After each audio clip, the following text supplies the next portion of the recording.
It is your PrisonPlanet.tv memberships that fund so much of what we do here on this operation.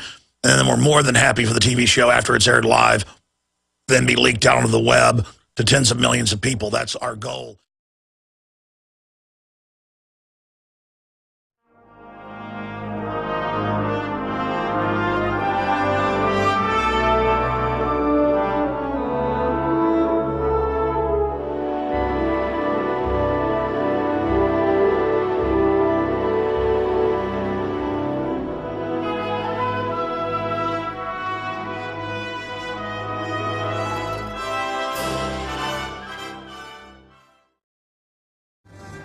Ladies and gentlemen, thank you so much for joining us today.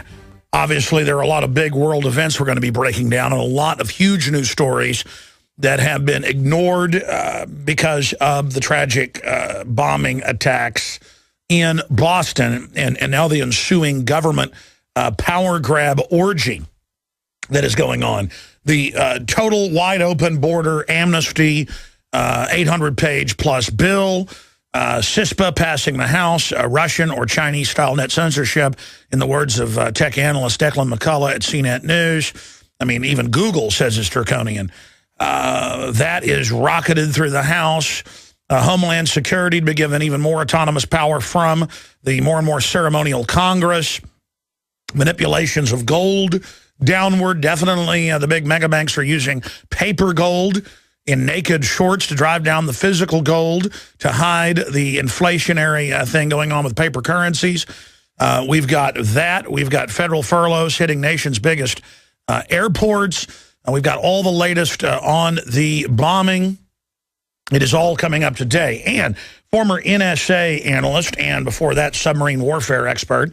And, of course, he worked for a bunch of other big companies and has been reporting on congressional national security issues for over a decade. Wayne Madsen is going to be giving us his take on this situation. And we also have Joel Skousen on, who was on a few days after this happened last week, also a national security analyst of substantive gravitas.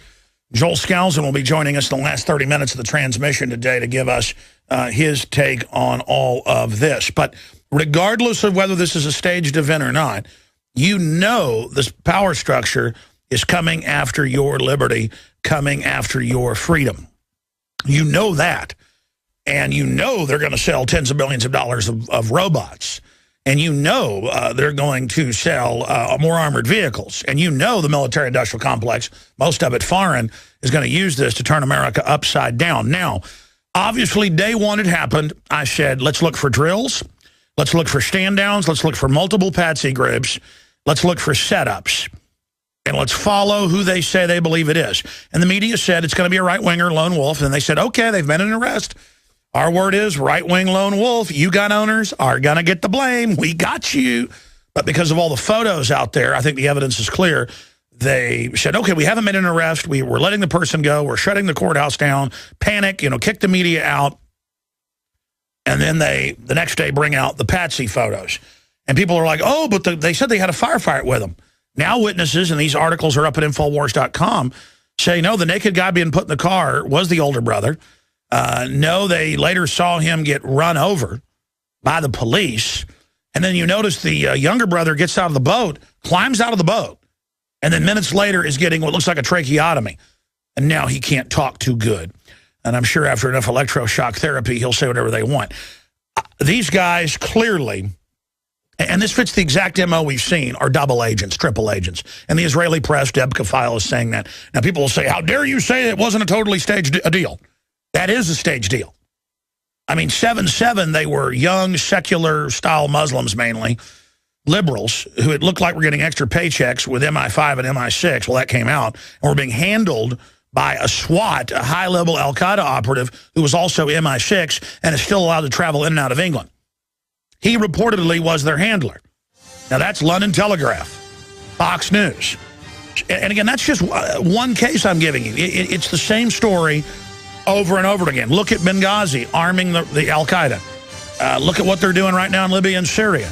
And then when they attack us, it's like, hey, come out of your house with your hands up. We have video coming up of citizens coming out with their hands up in their homes with the cops aiming guns at them. That is totally illegal and a bunch of bull and a power grab. Monday through Friday from 11 a.m. until 2 p.m. Central Standard Time. We're here live on the radio, simulcasting video at InfowarsNews.com and PrisonPlanet.tv, and we return every weeknight, 7 o'clock Central, 8 o'clock Eastern with Infowars Nightly News. I want to try to be calm here and then open the phones up to take your phone calls until the bottom of the next hour when Wayne Madsen, journalist, award-winning researcher, former NSA analyst, joins us, National Security Agency analyst, and then Joel Skousen of World Affairs Brief, Marine Corps aviator, researcher, nephew of Cleon Skousen, obviously, and the Naked Communist. He is going to be joining us as well to give us his latest breakdown on all of this. The big question is where to begin today. I told you over the weekend what the big news would be that Glenn Beck was going to be putting out about the Saudi Arabian, and it's that the White House is involved in a cover-up. Now, they could be doing that cover-up to create a rabbit trail to Saudi Arabia.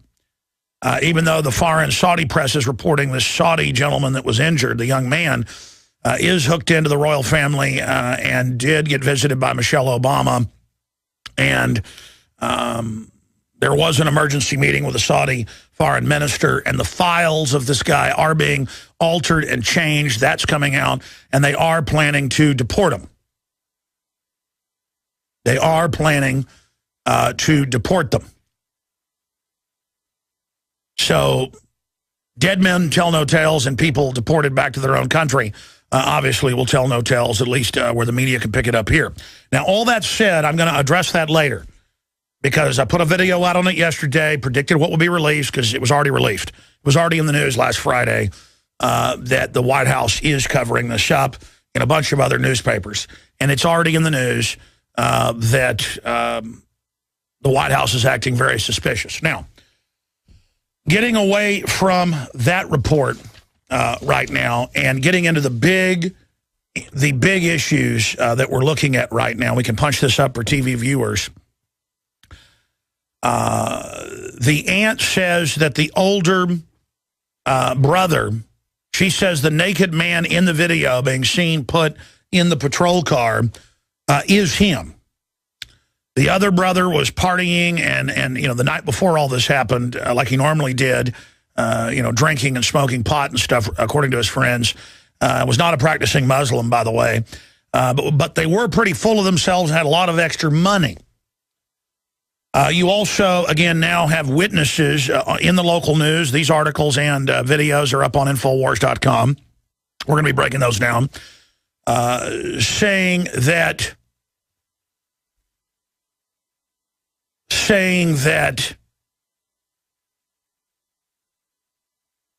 again, they tend to throw news articles up on screen. I tend to look at those articles, start reading those articles, and getting distracted. The article I'm going to put up, is my computer punched up right here? Because this is the one I want to put up here. Yeah, the aunt claims naked man in video is him. And then you look at the video and you see the face on the person going into the car. It looks just like them. And then you've got other local news and witnesses reporting that the police ran him over in the car and sat there pumping rounds into him on the ground. And if you look at what happened to the other brother, he's reportedly in the boat. I was listening to the police scanner live 5 minutes before I went live Friday night at about 6:50. I went on early because I was listening to the police scanner you know, via Ustream, actually watching it. The guy had the Ustream set up there in Boston with the scanners, with millions, 2 million people were listening to it when I was watching it, with the camera on the scanner. And the police were freaking out that media had gotten into a warehouse across a body of water nearby and were videotaping what was going on with live feeds. And obviously, you then started seeing that on the news. And then they pumped a bunch of bullets, looks like hundreds of bullets if you look at the boat, into it, obviously trying to kill him. Then they get over there, and then the police are panicking because now media they tried to keep out had footage of what was happening. So they pumped hundreds of rounds in, obviously trying to kill him. Then he stands up miraculously. And don't worry, though, 5 minutes later, he's being trached, and they're cutting into his throat to save him. And then they've sedated him. And then now he's reportedly, and again, all these articles I'm mentioning are up on Infowars.com. Then they start interrogating him now. The special national security feds that are there, these are people on record that will torture children in front of their parents to get fake confessions. Khalid Sheikh Mohammed confessed to bombing buildings that weren't built until 4 years after he was already in jail. He might have confessed to killing Jesus 2,000 years ago. He might have confessed to killing Lincoln and blowing up the Lusitania and firebombing the Reichstag in Germany in 1933. He might have confessed to, being mean to Santa Claus one Christmas morning. Again, fake confessions, fake news, fake WMDs, fake. Now, again, there's so many data points here. I'm going to try to go over all of these for you, but here's what we know. The FBI 5 years ago visited the families of these young men to cover their butts, as they normally do, to create a history and a ledger that they were indeed watching the older brother and then recently the younger brother. 2.5 years ago, in 2011, they visited them because the Russians blew their cover. That's what the Russians do, and said, we're putting in a national security Interpol complaint on these brothers going to Dagestan and going to Chechnya. And by the way, they're using aliases. And we know that through Interpol. Because the West has spent billions of dollars in Dagestan and in Chechnya and in surrounding areas, funding what is known as the Jihadi Wahhabist Crescent. And they have a man known as the Chechen bin Laden. Guys, type in Chechen bin Laden. This is who the brothers went to try to make contact with. And so they could get in and out of the country. Magically, they were able to get on aircraft and things with fake names. And now there's a whitewash going on that. Now, I told you it would end up that they had intelligence connections, not just FBI visits. Now, you want to go further? Because this is the biggest piece of the puzzle of hundreds that no one is even talking about. The FBI had them under surveillance for 5 years. Probably CIA or maybe even foreign intelligence running these guys. Again, who's funding Al-Qaeda publicly? Again, who just gave $100+ million last week to the Syrian rebels? The State Department. It's over $1 billion now total the last 2.5 years they've given them publicly.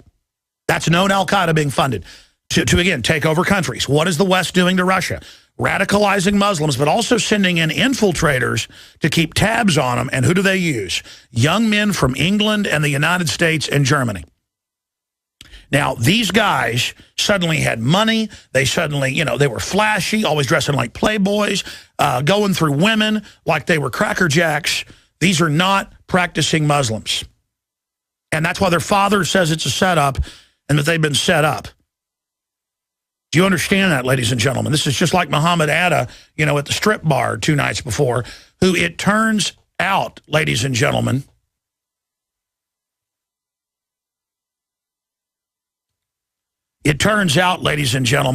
that these guys were absolutely being protected. So let's go over this for everybody here.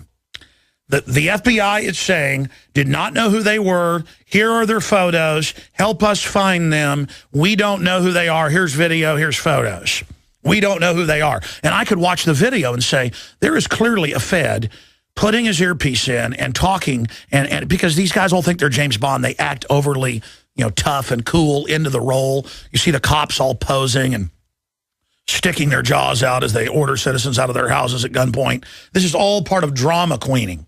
And there's feds in that video they released, clearly drama queening, playing the part of secret agent. When they should have had their shirts hanging out, should have been picking their nose, should have been sitting there with a whiskey bottle, in a bag, and then picked up a phone and dialed it like they were mentally ill. Then you wouldn't have been spotted, feds. You should have been sitting there with trash all over the ground, up against that wall with a beer can. Instead, you're playing secret agent. I mean, you guys are a joke. because it's all part of your template that you've arrived. I mean, I go to 007 movies and stuff, and like half the theater is filled with cops. I went to Olympus Has Fallen, and it was just full of cops. Full of cops. And walking out, I said, hey, you're cops. And they're like, how do you know that, Jones? And I'm like, come on. Look at your body language. You're in here for your brainwashing download of the imaginary terrorists that are everywhere, and you're Hercules fighting the seven-headed Hydra. I mean, you're there in a brainwashing chamber, being brainwashed to be given ancestral programming, psychological programming of simulated terror attacks that do not exist. And the cops have like tears in their eyes in these movies, and cops are listening, you go into it, and they're all sitting back watching in the theater, while the real war, by the way, is going on all around you. You go and you watch Batman fight the terrorist. I mean, it just goes on and on and on. And that's all this is. So I'm going to try to regroup. I mean, I'm doing a pretty good job, I think, but it's just my mind is exploding in thousands of directions, and try to just give you the timeline. That's probably the best way. I did a great presentation right before I went live on air. I had Rob Dew recording me so we can get all the documents together to get me ready for a special report tonight on the Nightly News. And I recorded it onto his iPhone audio of the whole timeline. And I just gave dozens of points. And then once I get on air, I've only gone over basic ones. But I haven't gotten to the big enchilada yet, or I didn't point it out properly. They knew who these guys were when they released their photos to you. Oh, help us. Here's the only guys you have to look at. Who are they? You know who they are. They were at least double agents. This is the end of due process. This is the end. The next time one reported gunman is on the street, I guess the police have to lock down an entire city and come door to door aiming guns at you and going in your house without a warrant. That's called public safety. Actually, it's called martial law. This is the end. They sure needed to hunt down both brothers and kill them. And they sure thought they'd killed him after they pumped hundreds of rounds into the boat. But unfortunately, I was listening to the police scanner live via Ustream from Boston. They were like, oh my gosh, the media's got a fix on the boat. Get in there and get that media out of there. But then the younger brother climbed up out of it and climbed out. And so they were unable to, I guess, burn him down or shoot him like they did Dorner to make sure we never find out what really happened. So then they had to get him down on the ground and do, I guess, a tracheotomy, it looked like, on him to make sure. They said he may never be able to talk, but he's communicating with investigators. I'm sure he'll confess very quickly. If they have to, they'll waterboard his mother in front of him. And again, I'm not saying they might not have actually been part of the drill, planted something. They could even be real double, triple agents, as Debka file in Israel is reporting. But what I told you is now confirmed. There was a big, fat drill with 400 military, just National Guard, a bunch of other military in plain clothes, FBI, 2,000 police, on that route, and hundreds of them at the end, and it didn't protect you. So I don't want to lose my rights. And by the way, the martial law isn't what caught him. It was outside the search cordon area of much of the city. And it turned out finally, after the people were allowed out of their lockdown, it's all prison planet training. You're locked down when they say in the city now, don't come out of your homes for your security. Terrorists are in the area.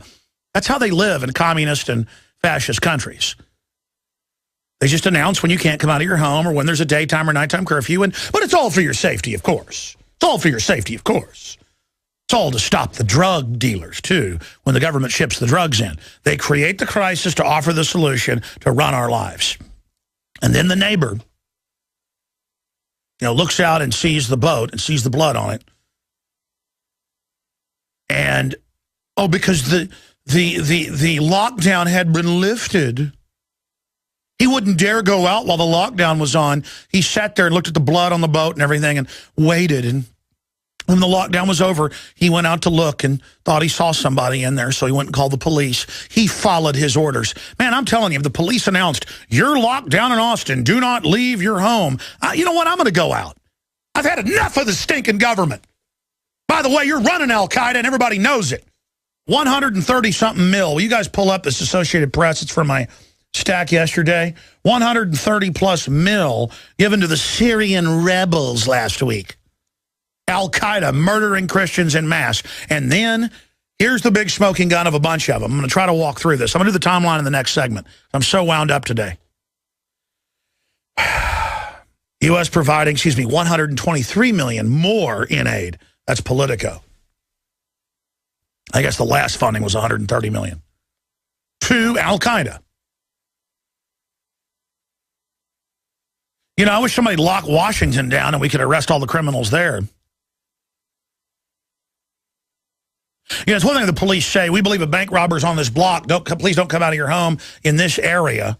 But when you lock down most of a city and then outside the city, it's a joke, folks. It's a bunch of grandstanding. Military coming to your house, coming in, and I've got all these videos up on Infowars.com of pointing guns at people. And it's all part of their cult. Government always creates cults of doing what we say. And finally, every culture says, bring your firstborn up to the temple, we're going to cut their heart out tomorrow. And people say, government said so. So you bring your little kid, the Druids, you bring your little kid out to a bonfire. That's where the term bonfire comes from. They'd have it sizzling hot. And they'd grab the kid by the arms and legs, usually like 10-year-olds. That was one of the most popular with the Druids. You know, young boy. And 1, 2, 3. Throw them into a big fire. Isn't that nice? And government said so. I mean, they're doing it for your safety. The crops won't grow if you don't do it. We come back, I'm going to settle down and go through it all. I've got to just settle down here. By the way, thousands of 9-month-old babies reportedly butchered until the sewage lines always had to be pumped out with their little parts. And guess who? When I saw this, I didn't believe it. I went and looked it up, and it's true. Guess who owns the abortion clinic where they where they would put babies in the toilet to drown? And they would struggle and try to swim and fight for their lives. Oh, guess who? The Attorney General. Anything dirty and bad, they're involved in it. Fast and Furious, you name it, but they wouldn't be involved in this. All right, ladies and gentlemen, we are back live. Thank you so much for joining us. And we are showing video to TV viewers of what looks like about 20 police firing en masse with 223s and 308s. Over and over and over again into the boat. And then waiting about an hour and 45 minutes for him to bleed to death. By the way, there's even more of this footage, but it has cuss words over it, so you're only seeing about half of it, of the sustained fire, where it appears they load and reload their clips 3 or 4 times. Let's be conservative, 15 officers or so. So you can see a whole line of flashes, or it looks about 50 yards, firing into the boat, hopefully killing Patsy number 2, while telling everyone that they sure wanted him to be alive. And then, of course, you've got the other brother. You've got the other brother. Reportedly now witnesses are saying, we have these videos up on Infowars.com, that they saw the police run over him and then fill his body full of holes. And the aunt and others are saying that it is video of the older brother, Tamerlan, being brought naked into the police car. And then I guess you just stage a firefight and then say that you killed him.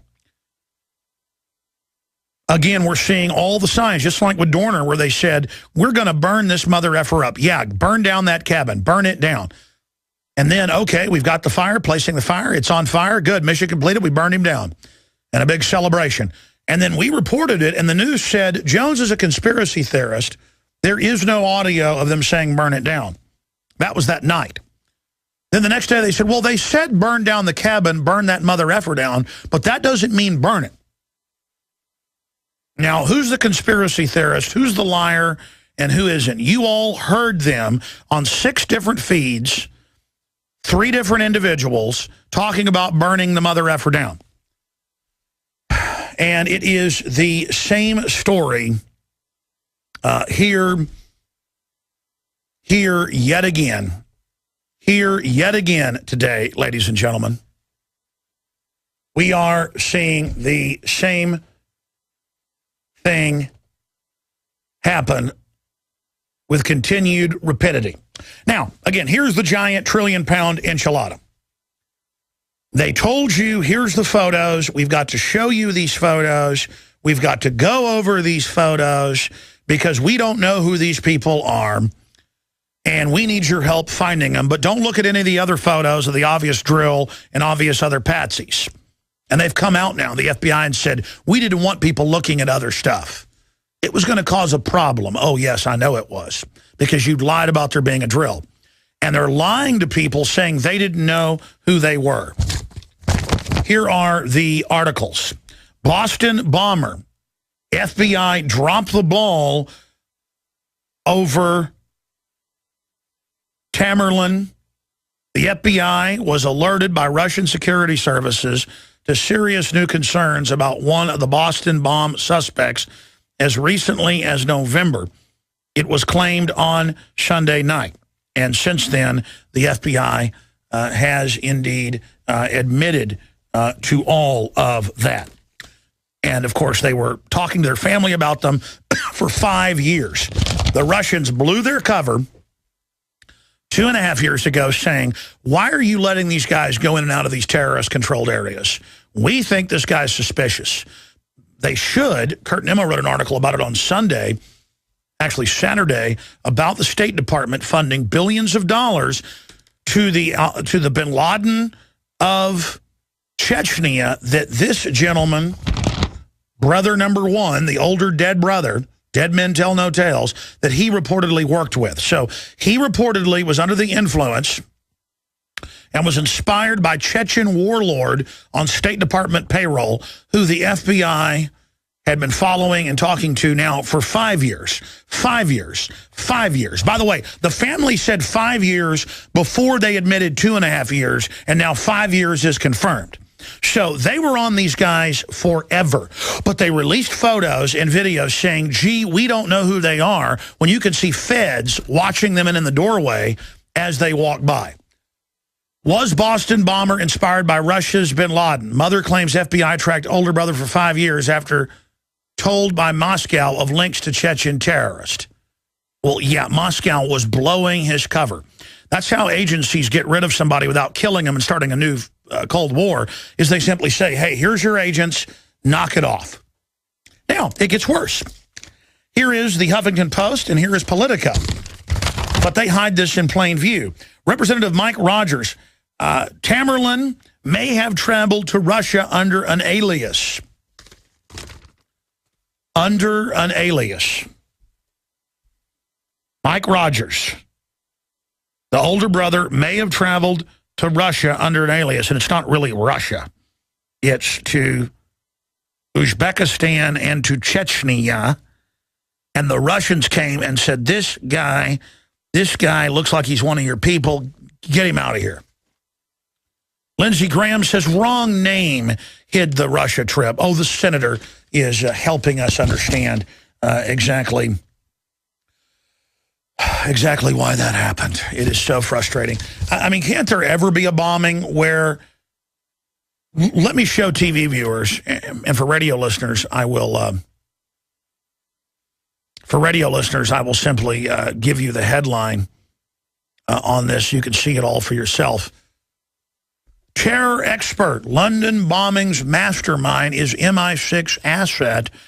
We have that article saved. It was from the London Daily Telegraph, and then there's Fox News under it. You just search MI6 agent 7/7 bombings. 7/7 London bomber, MI6 agent. That was, by the way, John Loftus, former head of counterterrorism for the FBI. So there's just some of the headlines. Democratic Underground, London bombing mastermind, an MI6 agent. Daily Mail, MI6 told agent it couldn't kill al-Qaeda. London bombing ringleader, Harun Rashid, a SWAT double agent. He wasn't a double agent. He was allowed to fly in and out of the country for years after the bombing, and it turned out is an MI6 officer. Not an asset, not an agent, an officer. Let me say it again. An officer of MI6 commanded, to quote Destro. All you cops think you're G.I. Joe. You actually work for Cobra. But look how simple that is, that you work for Cobra, and you don't even know it. The government is Cobra. We here at Cobra sow chaos to bring order and weapon sales. See, it's all a big joke, all in your face. Look how the police dress like Cobra. And all the children watching that, everybody thought Cobra was cooler. You were all being imprinted. All being imprinted with predictive programming. Cobra brings in a world government. Cobra gets rid of gold, brings in cashless systems. Cobra brainwashes kids through television. Have you watched those old 80s cartoons? Cobra currency. Hail Cobra. That's what the intelligence agencies are. They run the narcotics, they run the snuff films, they run the little kids, they run all of it, and they get caught running all of it, and it doesn't even matter. And they get caught running these guys, and I said, whoever these patsies are, they're going to kill them. But they pumped, I don't know, if you blow that video up where they're shooting, it goes on for about 40 seconds, and there's a line of guns that looks like it's about 50 yards long, back through the trees. You can see the flashes. And you can tell they're firing from drums. They're firing from 30-round mags. And you can see some of the guns stopping for a second, 2 seconds as they reload, firing, probably 60 rounds to 100 rounds per person into that boat. And folks, show the bullet-ridden boat. Just type in bullet-ridden boat or the terrorist boat. And I mean, there are bullet holes from 308 and 223 every half inch over the entire boat. Now, what was the mission there? Did they go pump tear gas in and say, come out with your hands up? By the way, the witnesses say he didn't shoot at him with his, quote, carbine. He was hiding in there, and they pulled up, and they unloaded. Because they were told, kill him. That's why they told the media, you cover this, we're going to kill you. That's why they told citizens, you come out of your house, you're dead.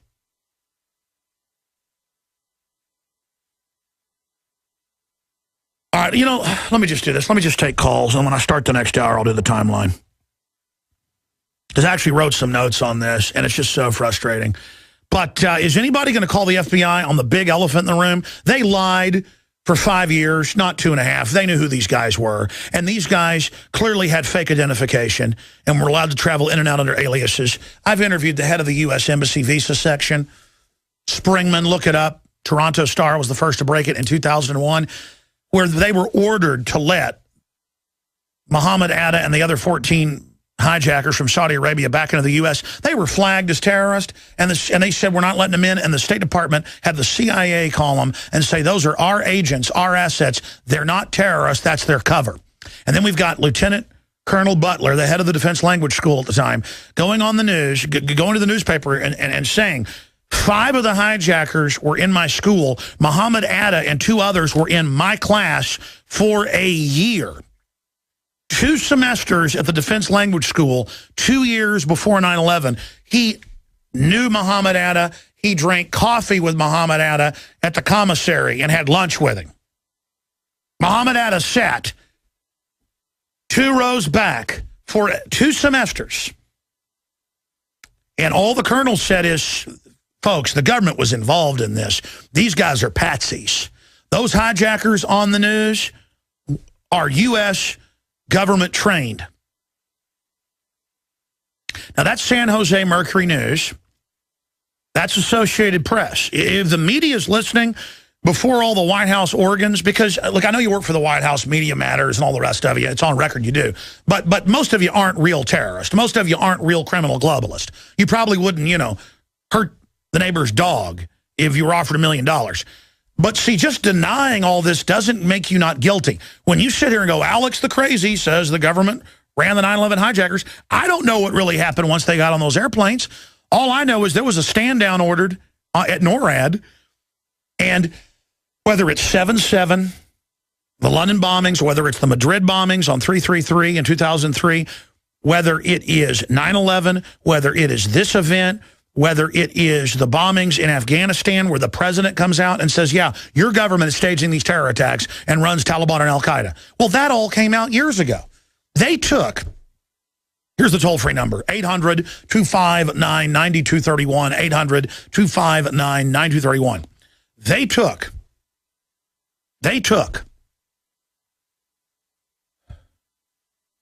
11 to 14-year-olds and made them dig ditches around Kabul and the other 2 or 3 big cities in Afghanistan. And then they, under Al-Qaeda orders, put them out there. And then the U.S. going in there with NATO did not attack any of the bases, any of the cities. And if you go back to the time that was in the news, why aren't they targeting the leadership? They went and put innocent conscripts in there for a simulated attack. Because Al-Qaeda and Taliban worked for the U.S. on record. This all came out. It was called the Airlift of Evil.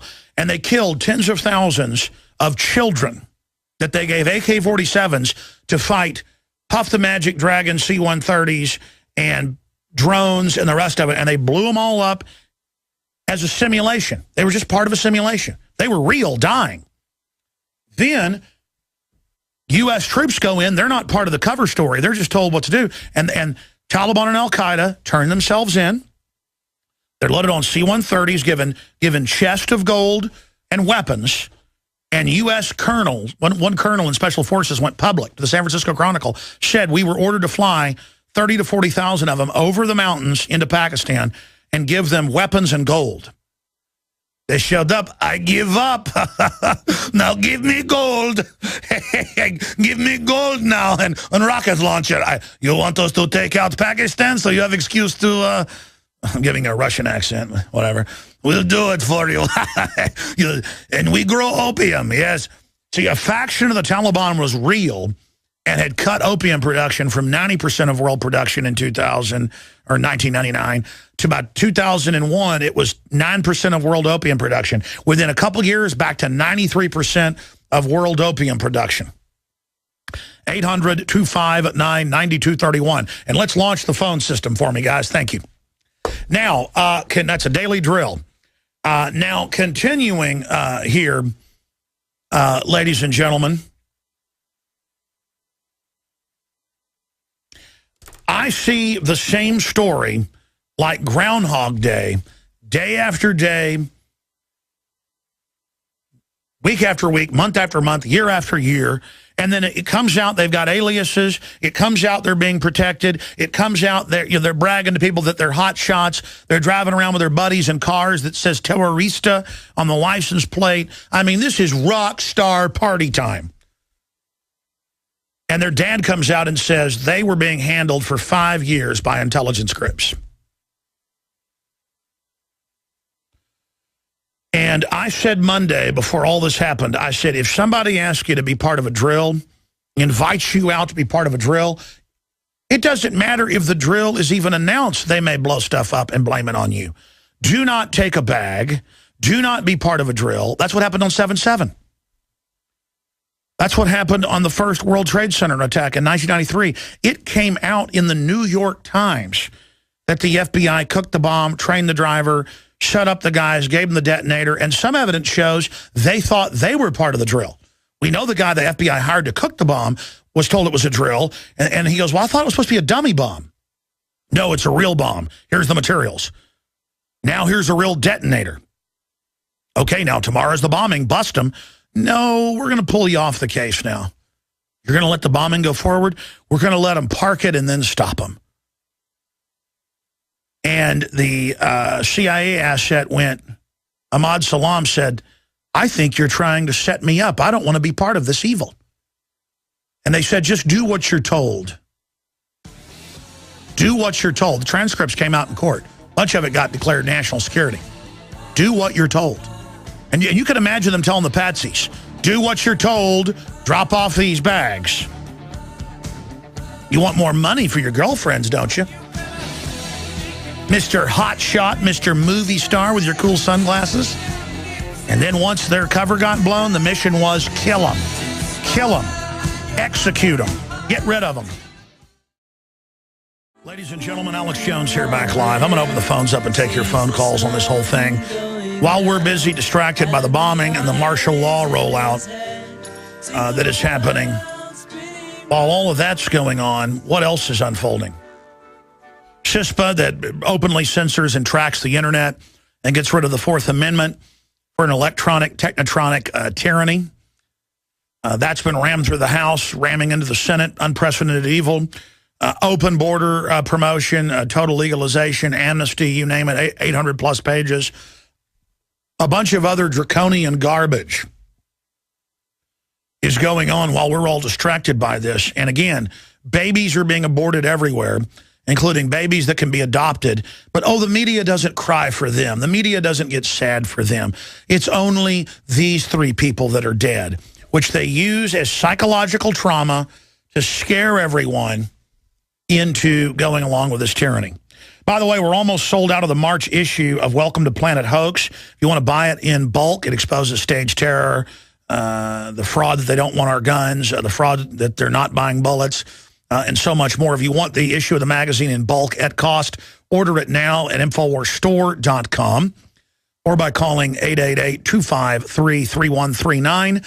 And also, we've got all the water filters discounted, the very best water filters out there, like ProPure, with promo code WATER. It's 10% off the already lowest price at InfoWarsStore.com. We have all the pro-Second Amendment T-shirts, you name it. By the way, something I haven't gotten to yet, California gun confiscation bill passes, approves $24 million to expedite gun confiscation. By the way, that's not my headline. That's the Huffington Post. They're very excited about the gun confiscation. but nobody's coming for your guns. So that's coming up. Also, again, the baby swimming and fighting for its life in the toilet as they tried to basically cram it down the toilet. They got too lazy to even chop the babies up. And people are like, you know, we don't want to hear this. It's so horrible. Well, hearing it, how about doing it? And then people in the YouTube video I did about it are like, so what? Get out of a woman's life. It's a 9-month-old baby. There's more people that want to adopt than actually there are abortions every year. It would be better for the woman just to have the baby medically. It increases women's chance of getting cancer. And I just sit there and I watch how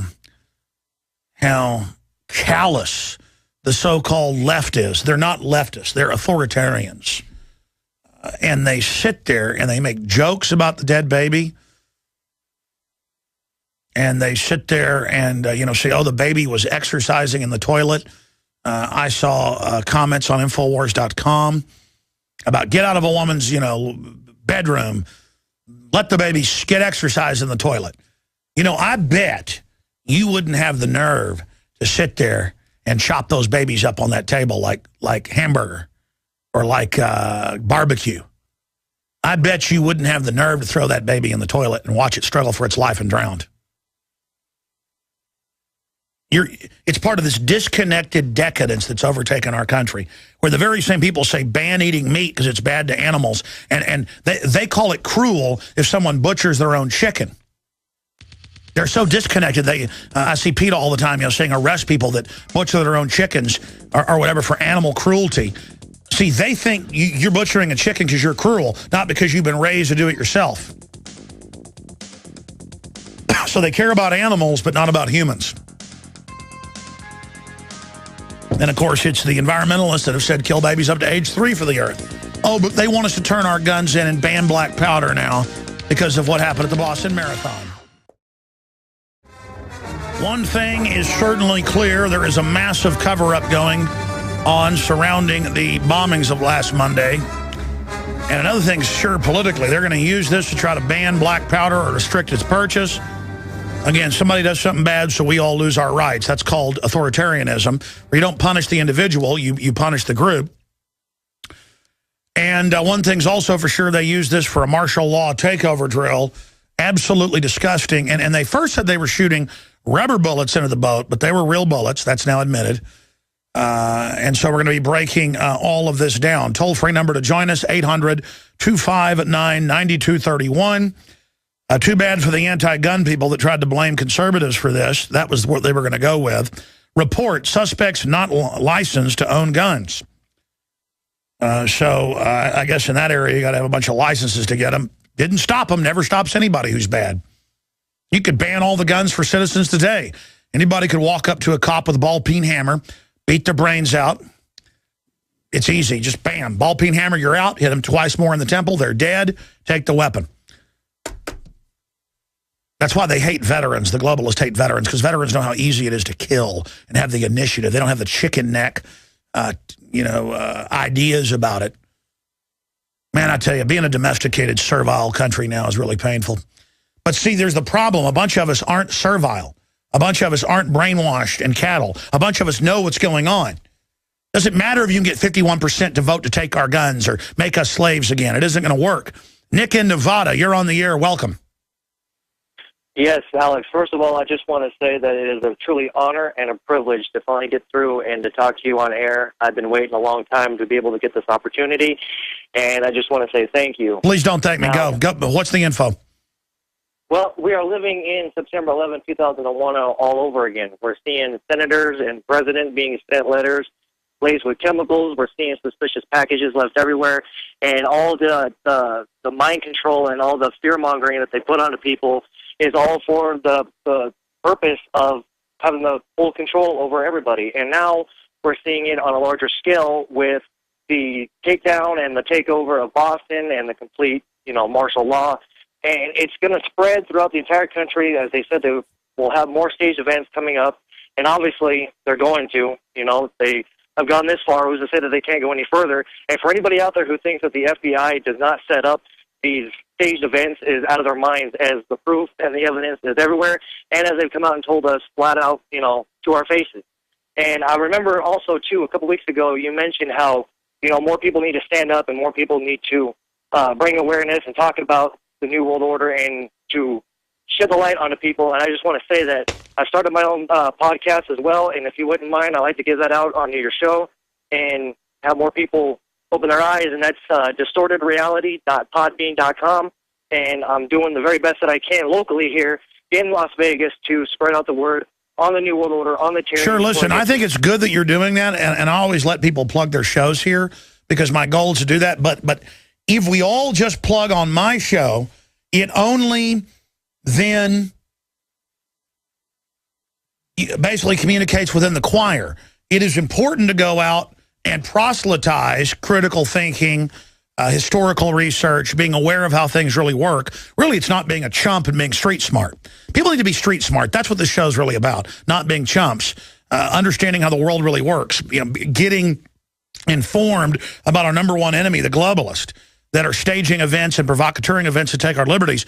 You need to go to churches. You need to get on the radio locally. You need to start with an access TV show to point people at your alternative media system to grow that so that everybody's reaching people outside of who we've already woken up. But God bless you. I hear you, and I appreciate your call.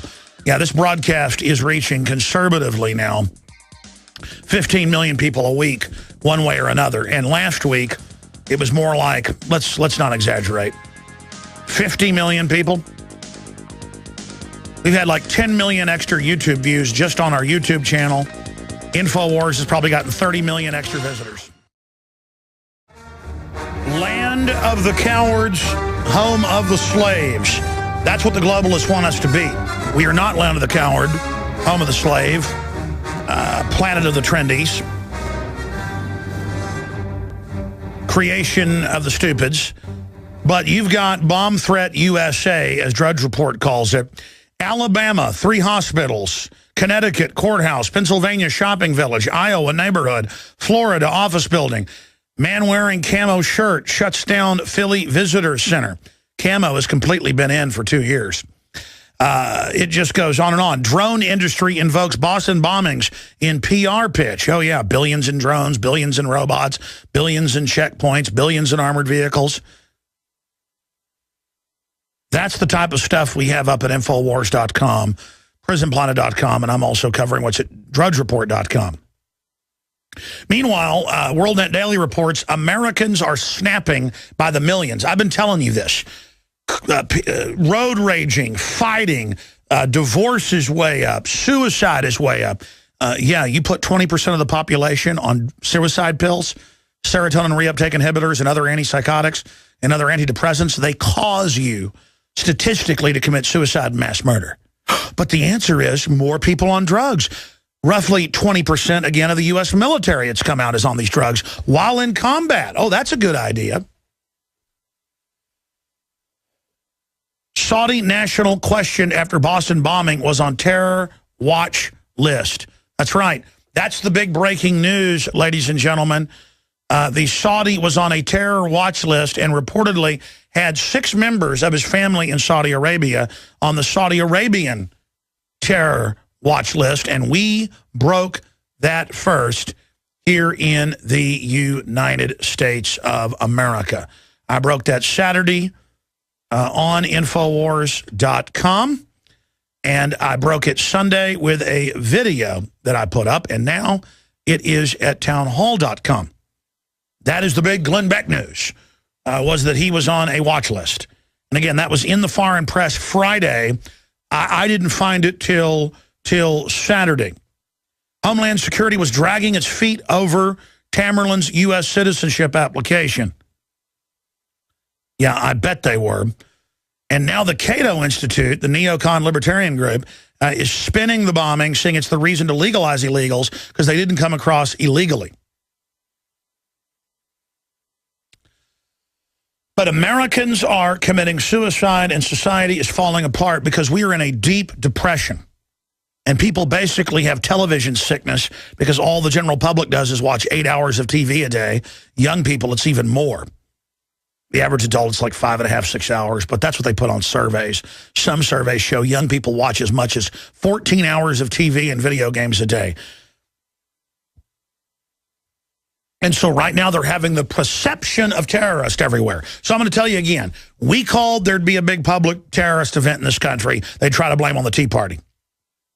Then they said they had someone arrested from the right wing. They were going to roll them out. The MSNBC and CNN celebrated. Then the photos of all the other patsies in the drill freaked them out. So they shifted to these other patsies, I believe, who I predicted would end up being U.S. intelligence assets. And now it turns out they had fake identification traveling in and out. Representative Mike Rogers, Tamerlan, may have traveled to Russia under alias. That's Huffington Post.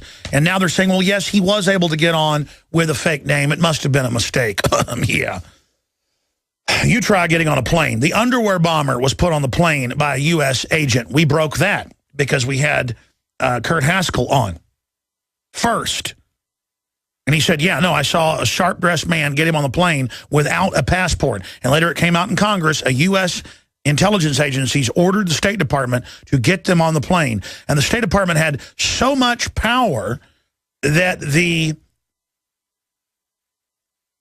European airport in Amsterdam, the Dutch airport, took the orders and put him on. Then a firecracker went off in his pants. So in Land of the Free, Home of the Brave, oh my gosh, the scanners ordered a year before that were going in the next week.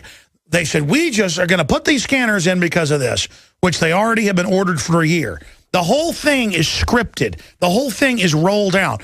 And now they said on Wednesday and Thursday, on Thursday, here's their photos. We don't know who they are. Here's the video. We don't know who they are. And it turns out 5 years ago they knew who they were.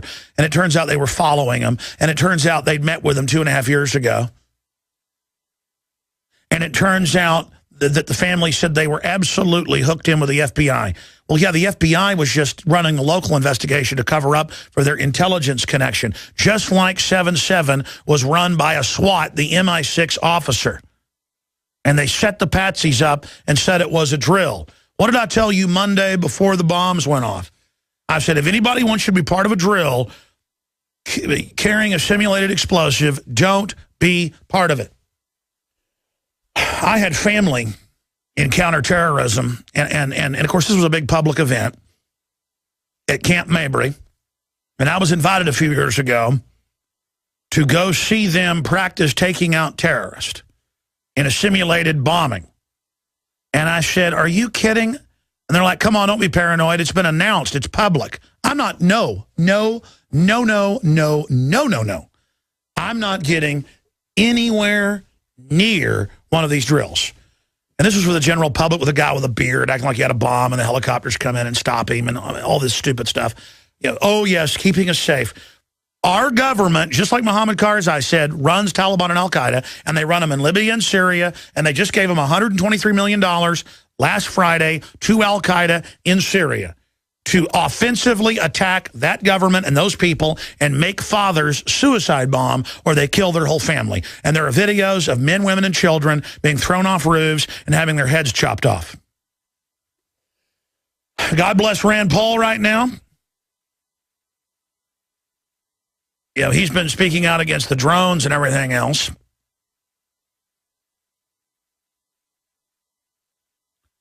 And Rand Paul is now urging Reed McConnell to stall immigration reform after Boston, which is amnesty.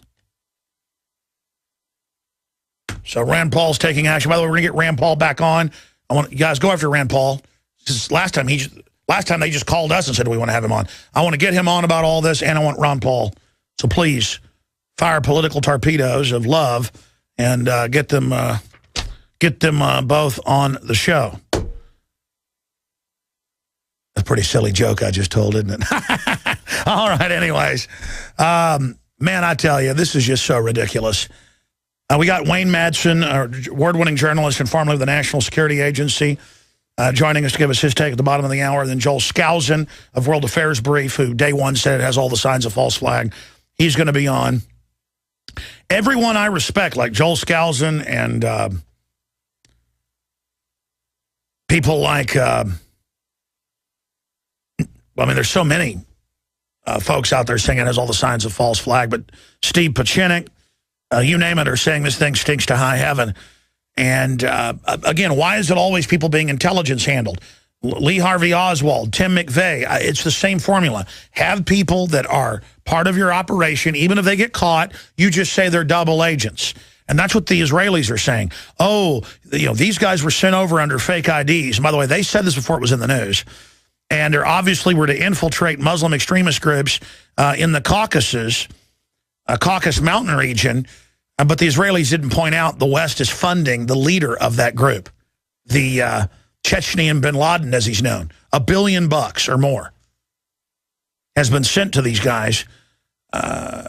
Same old story like they created al-Qaeda to fight the Russians.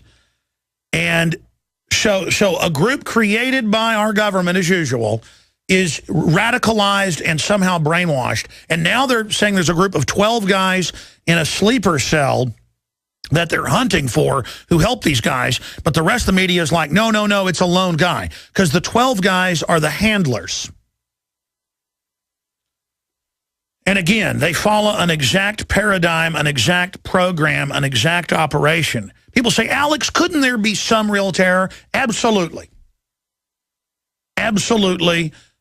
Easter bunnies may exist. I've never seen one. I don't think they exist, but I cannot definitively prove that there are not Easter bunnies living in America.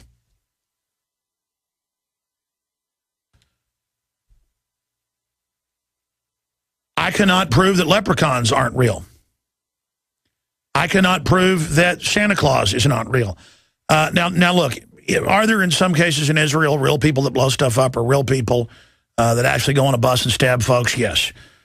But 9 times out of 10, the Israeli intelligence services, Haaretz, Jerusalem Post have all reported, create fake al-Qaeda to then bomb themselves when they don't want to have a peace process or something. Type in Israel created fake al-Qaeda. You'll get mainstream news. Type in Israel created Hamas in 1973. Now, again, I'm not saying that's how you control the opposition, is you don't like Hezbollah, Iranian-run, a real terror group that's really attacking you. You create Hezbollah that then fights for political control and acts like terrorist to then take up all the resistance that Iran is picking up on, to then mop up everybody and then spy on your resistance. And then if you politically need to get elected or something, just blow something up and blame it on your political enemy. There it is. Israel faked al-Qaeda presence. That's a BBC, and that's a whitewash itself. Here. Let me just show new viewers and radio listeners. Radio listeners can just search whatever I say, and then you can find it for yourself. Just type in MI6 Agent 77 bombings, and you'll get Fox News, Democratic Underground, Infowars.com, BBC, Daily Mail, where the head of the bombings is and was MI6 and is protected. And what did he do? He set up 6 guys with backpacks who thought they were part of a drill and blew them sky high.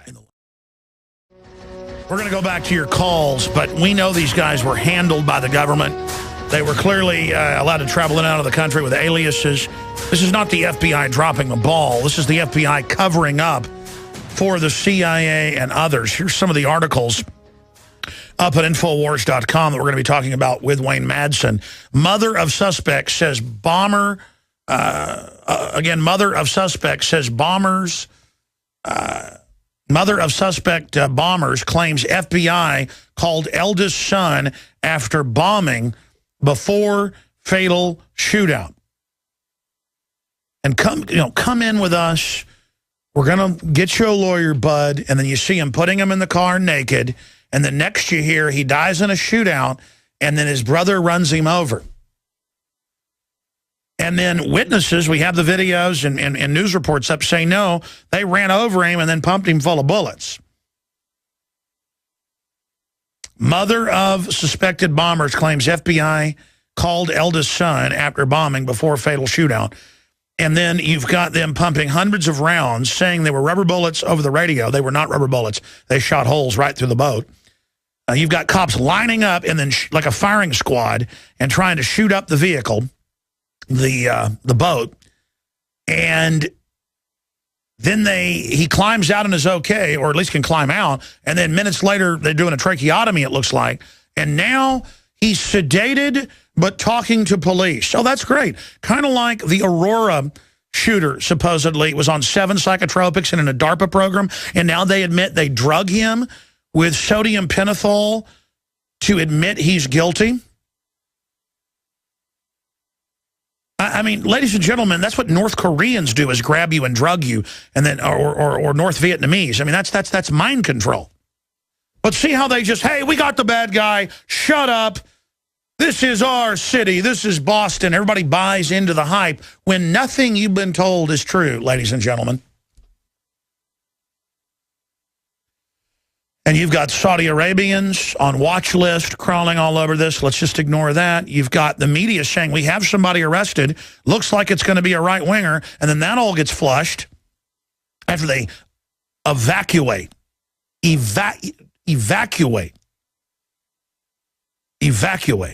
the courthouse.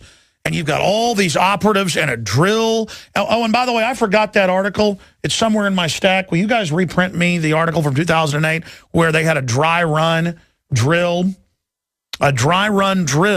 at the Boston Marathon? Boston Globe reported.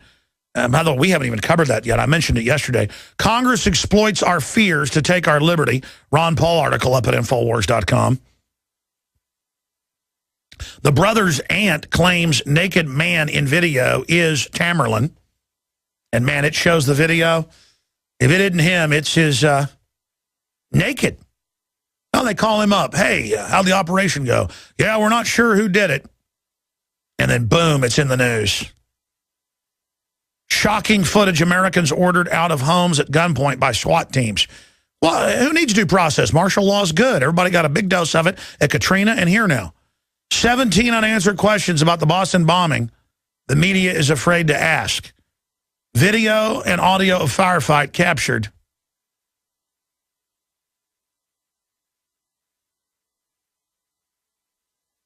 Claim Boston bomber's last message on Facebook to his father. I have never done it. They set me up. The world of synthetic manufactured terrorism. That's all what's up on the site. Let's jam in a call right now. Let's go to Bob in Michigan. Bob, you're on the air. Welcome. Hello? Yep. Hey, Alex. Thanks for taking the phone call. You're right. I was kind of surprised. I don't listen to you all the time.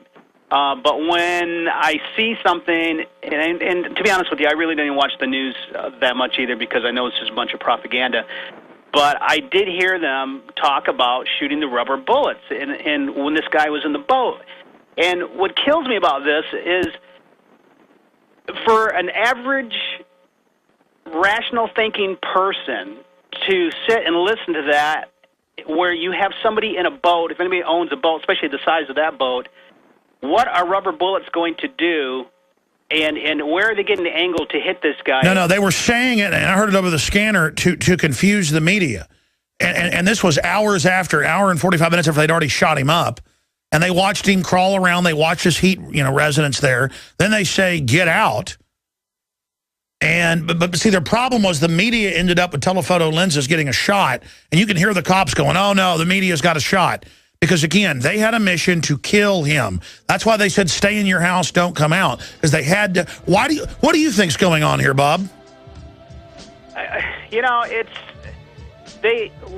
What I find happening, see, I have a mother-in-law that's like 75 years old, and what I find is what the news does. I was over at her house helping her out over the weekend, and she talks about all the stuff that's on the news, and I'm telling you, it's the old people that they really scare. But oh yeah. I am your host, Alex Jones. We're now halfway into this Monday transmission on the 22nd day of April, 2013. We're going to be talking to Wayne Madsen of Wayne Madsen Report here in just a moment. As the news comes out, it turns out the FBI had been all over these two youth for 5 years, had sent them into the Caucasus. It appears through the CIA to infiltrate groups. And that's the picture that is now emerging, and that the FBI called them before and after the bombing. The mother is now saying, and when you've got parents immediately saying they were set up by security services, the government was all over my kids, they either let them do this or they're handling them, and they thought they were part of a drill, and either or didn't plant bombs. And then you've got the government in damage control with a bunch of Saudi Arabians. You've got all of this going on. And so we're going to be getting Wayne Madsen's take on that right now. But this fits the exact same cutout we've seen over and over again. Before we go any further, don't forget that you can see Infowars Nightly News every night at 7 o'clock Central Standard Time, as well as see the live video feed of the 3-hour live radio show that you're listening to right now by subscribing to prisonplanet.tv. And why do we call it Prison Planet? Because by using these events, they are training us that when the government says, everyone stay in your house, you have to. Or when the government says they're going to put checkpoints on the highway, you have to. The great threat is tyranny, not statistically terrorism, whether it's real or not. And again, 200-plus people die a year from honeybee stings, according to World Almanac. Less than 50 die a year from terrorism. But they hype it up like it's the end of the world. Same thing with mass shootings. Less than 100 people die a year from mass shootings. More than half of those are gang-related. Less than 40 people that are actually in mass shootings that are innocents and not groups killing each other.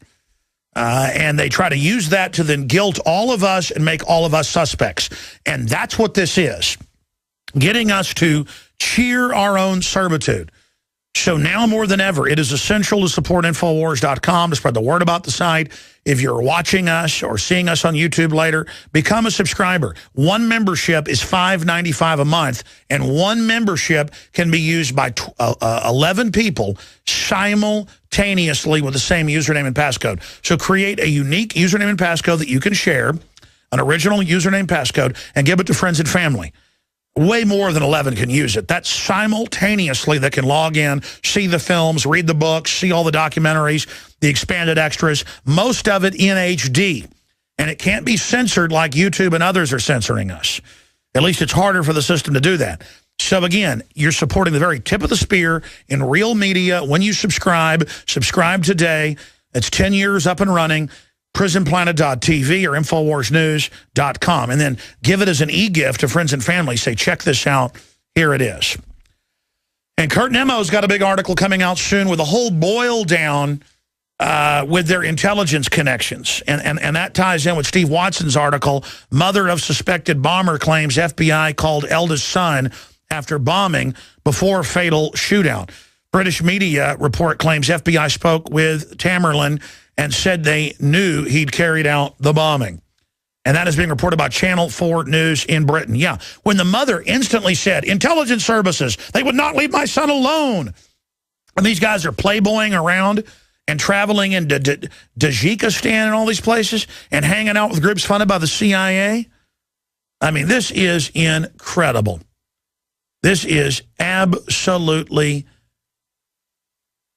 incredible. And again, you can also find that article at planetinfowars.com. But if you guys punch up my screen, I'll actually show viewers right here. Again, Infowars.com, and you click on the top link, Mother of Suspected Bombers Claims FBI Called Eldest Sons After Bombing Before Fatal Shootout. Now remember, the whole family, everything the family said Thursday, early Thursday morning hours, I guess it was already Friday morning, they said that, my son is set up. These are not our, they didn't do this. They've been harassed for 5 years by the FBI. This is intelligence services setting them up. And then it comes out for 5 years they've been doing this. And 2.5 years ago, they met with them again when the Russians wanted it on record that, hey, we know these guys work for you. So the FBI had to act like they were doing something. And now, here's the big issue. We have the FBI when they knew full well who they were. And if we confirm they were talking to them on the phone, we've got them. In the middle of the drills and all the other suspects. We're going to get Wayne Madsen's expert take on this in about 1 minute.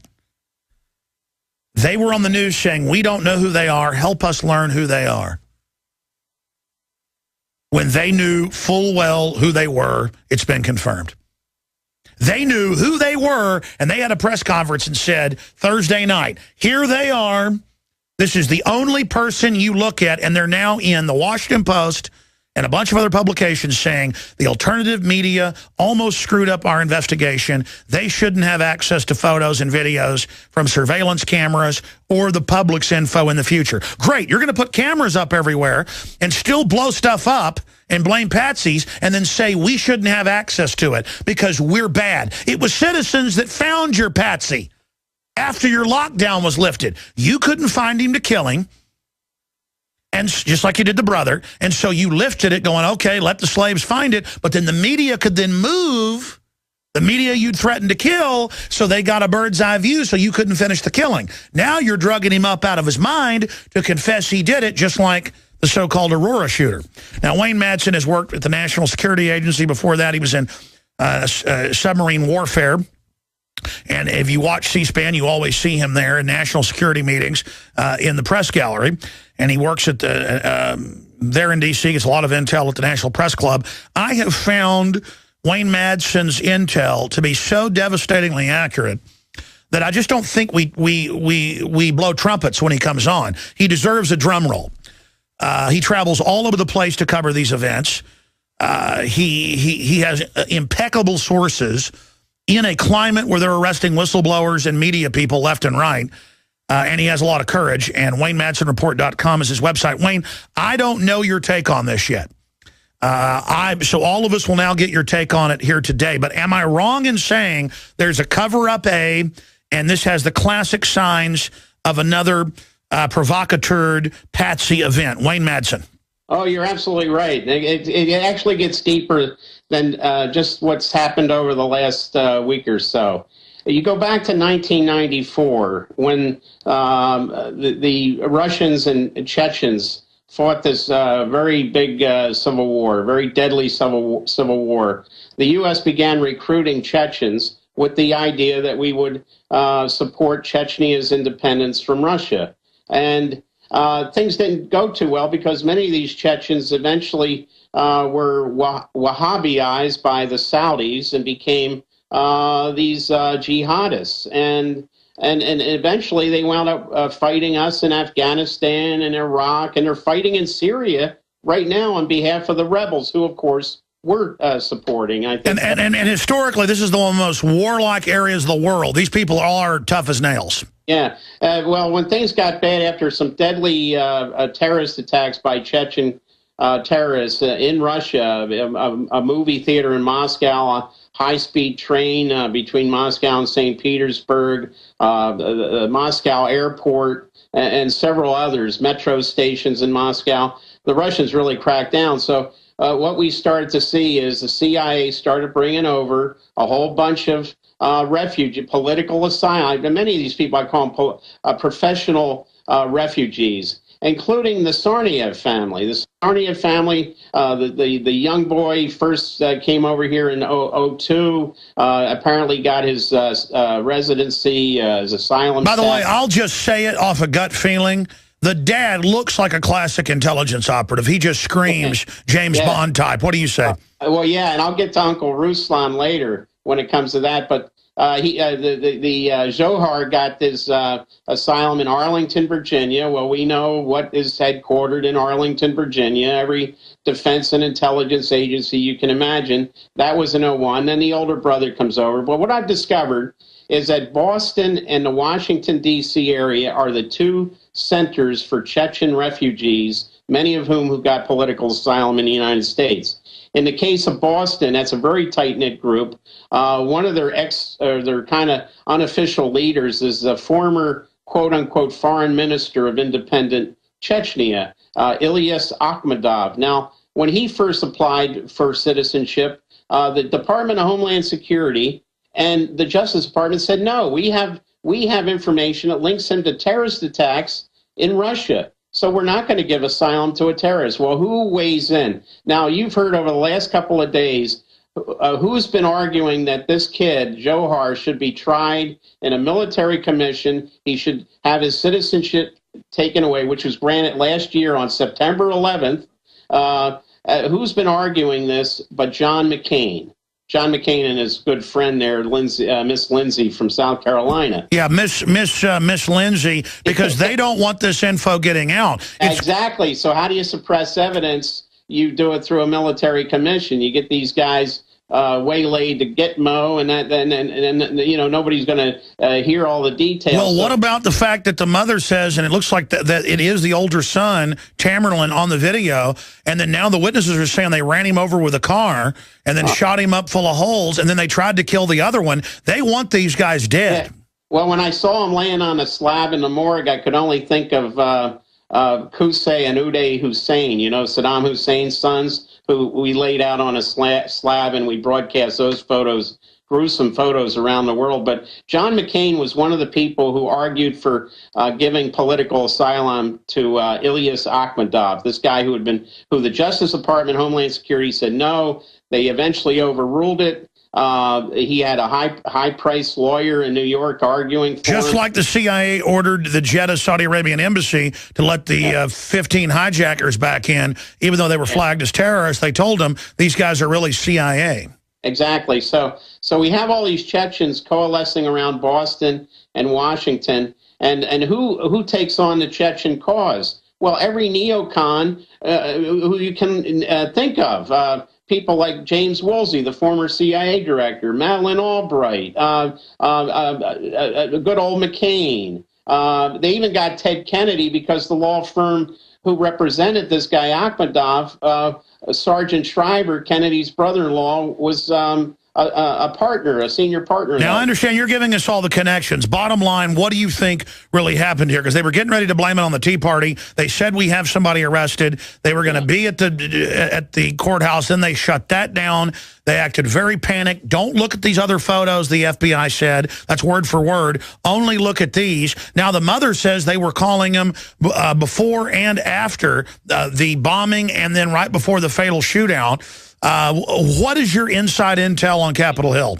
They needed another dramatic, not as big as 9/11, but they needed something to spur on the passage of this CISPA Act. I call this the Patriot Act for the Internet. This is going to give the law enforcement intelligence carte blanche access to everybody's interaction with anything electronic. And to plant stuff on you. More important, to plant stuff on you. Yeah, and then we had the ricin attack instead of anthrax. That was the same playbook. Stuff sent to Congress, to the White House. So it's a CIA playbook, or who would you say is involved?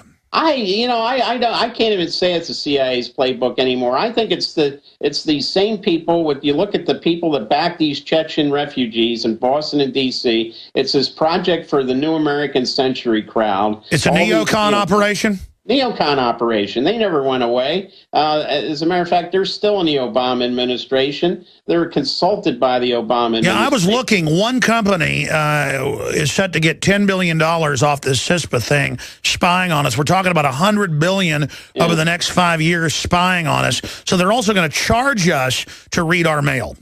Oh, absolutely. And then you got all these other little things at play, like charging people who enter the United States over land borders a fee, as they do with airports right now and seaports. So, there's a lot of people who have their hands out. They're looking at making some money here, contractors, DHS. What about the operation itself? I mean, clearly... Well, I believe the operation. So you have these private security contractors there. This Kraft International that was headed up by this guy Kyle, who was shot back on Groundhog Day, February 2nd, by his colleague, who they said suffered from PTSD. And by the way, now they're trying to claim those are National Guard. There were some National Guard dressed the same, but there are people wearing Kraft hats there as well. You could tell the difference between that. National Guard were wearing the camouflage uniforms, and the Kraft guys were wearing these khaki pants and these vests. And were they just used as well as a smokescreen? So there's so many black backpacks, cops would never be able to stop the real guys? Well, either the backpacks were diversionary, or one their backpacks contained some of the explosive devices. It's hard to say, but we do know that there was a bomb drill going. And once again, here's a drill taking place. It's always a drill. Why do they run the exact same playbook over and over again? Because it works. It works. It works, and they already know the corporate media is in their pocket, and they're not going to ask any questions. Well, a few British papers are, and I guess in Russia, some media in Russia's taking a close look at that, not accepting everything that's coming out from the corporate wires and over the corporate networks. But they know they can get away with it. They've gotten away with it so many times in the past. Why fix something if it ain't broke? That's the way they're looking at it. So they're going to use the same thing. They'll change it. They have to change it. Anthrax to ricin. No more buildings being taken down by controlled demolitions and blaming it on airplanes. Sure. Let me ask you this. Do you think it's accurate to say that this thing unraveled spectacularly? And they're now, what is it the FBI doesn't want us to look at in all the other photos and videos that they're so scared of? Well, I think what they don't want anybody to know is that, as being reported, you just mentioned it, that the FBI had contacts with at least the older guy, Tamerlan Tsarnaev. And the other thing, we got to look at Uncle Ruslan. When I first saw the news crews out of Washington up in Montgomery Village, Maryland, we know that the Tsarnaev's father over in Dagestan apparently was an auto mechanic when he lived in Massachusetts. Well, he obviously didn't make a lot of money. But you look at that guy's house, Uncle Ruslan, in Montgomery Village. I know that area. They're expensive homes. There's $600,000 homes up there. The uncle, the dad, all of them come off like extremely smooth operators. Like if I saw one of those guys walking down the street, and I've learned how to recognize them, I'd go, oh, that's a real intelligence operative, not one of the fake ones. And let me tell you, the dad immediately said it's intelligence services and looks mad and says my sons have been set up, and he comes off very authoritative. And they were saying this instantly because I guarantee you, being connected to the Chechens and the State Department bringing them over here, these people, the whole family's probably operatives. Well, they also said that the family may have lived in Kazakhstan for a while. Now, Uncle Ruslan, it turns out he's a graduate of Duke Law School. He's a lawyer. He's worked for Arthur Andersen, and he also now works in the big oil business. He works for Big Oil for Kazakhstan, a big producer and exporter of oil. And the company he's with now is Big Sky Energy. and their holding company, oddly enough, Big Sky Corporation is out of Calgary in Canada, but the holding company is located where? Little Rock, Arkansas. Now it rang a bell with me because wait a minute. What former president is in tight with the Kazakhstan government and has been accused of help covering up all the, illegal bribes being paid to by Western companies to the dictator over there, Mr. Nazarbayev, but Bill Clinton. And here we have this big energy company that does all its business in Kazakhstan relocated its headquarters to Little Rock, of all places, where the Clinton Foundation is located. And the Clinton Foundation has been getting big donations from where? Kazakhstan. Exactly. So they're helping out. Yeah. Why does the FBI not want to go? They don't want to look at any further because you know what? The FBI is law enforcement for the wealthy in this country. That's right. They're there. I don't even think the FBI is involved in the attack so much because this looks more like an intelligence op. The FBI will just get patsies and then bust them before they do it usually, unless it's the first World Trade Center attack. With these intelligence agencies, though, they'll have the multiple groups there as fallbacks. Now, what about the Saudi Arabian connection? Because it has been confirmed the White House is involved in a cover-up. It turns out this guy's got a bunch of family on terror watch list. Or is this just a rabbit trail? It could be. But look, we have to look at the Saudis because they have been very active in Chechnya and radicalizing the Chechen Muslim population. And so if anyone may have been involved in radicalizing old Tamerlan there, it may have been these Saudi groups. So we can't let them off the hook.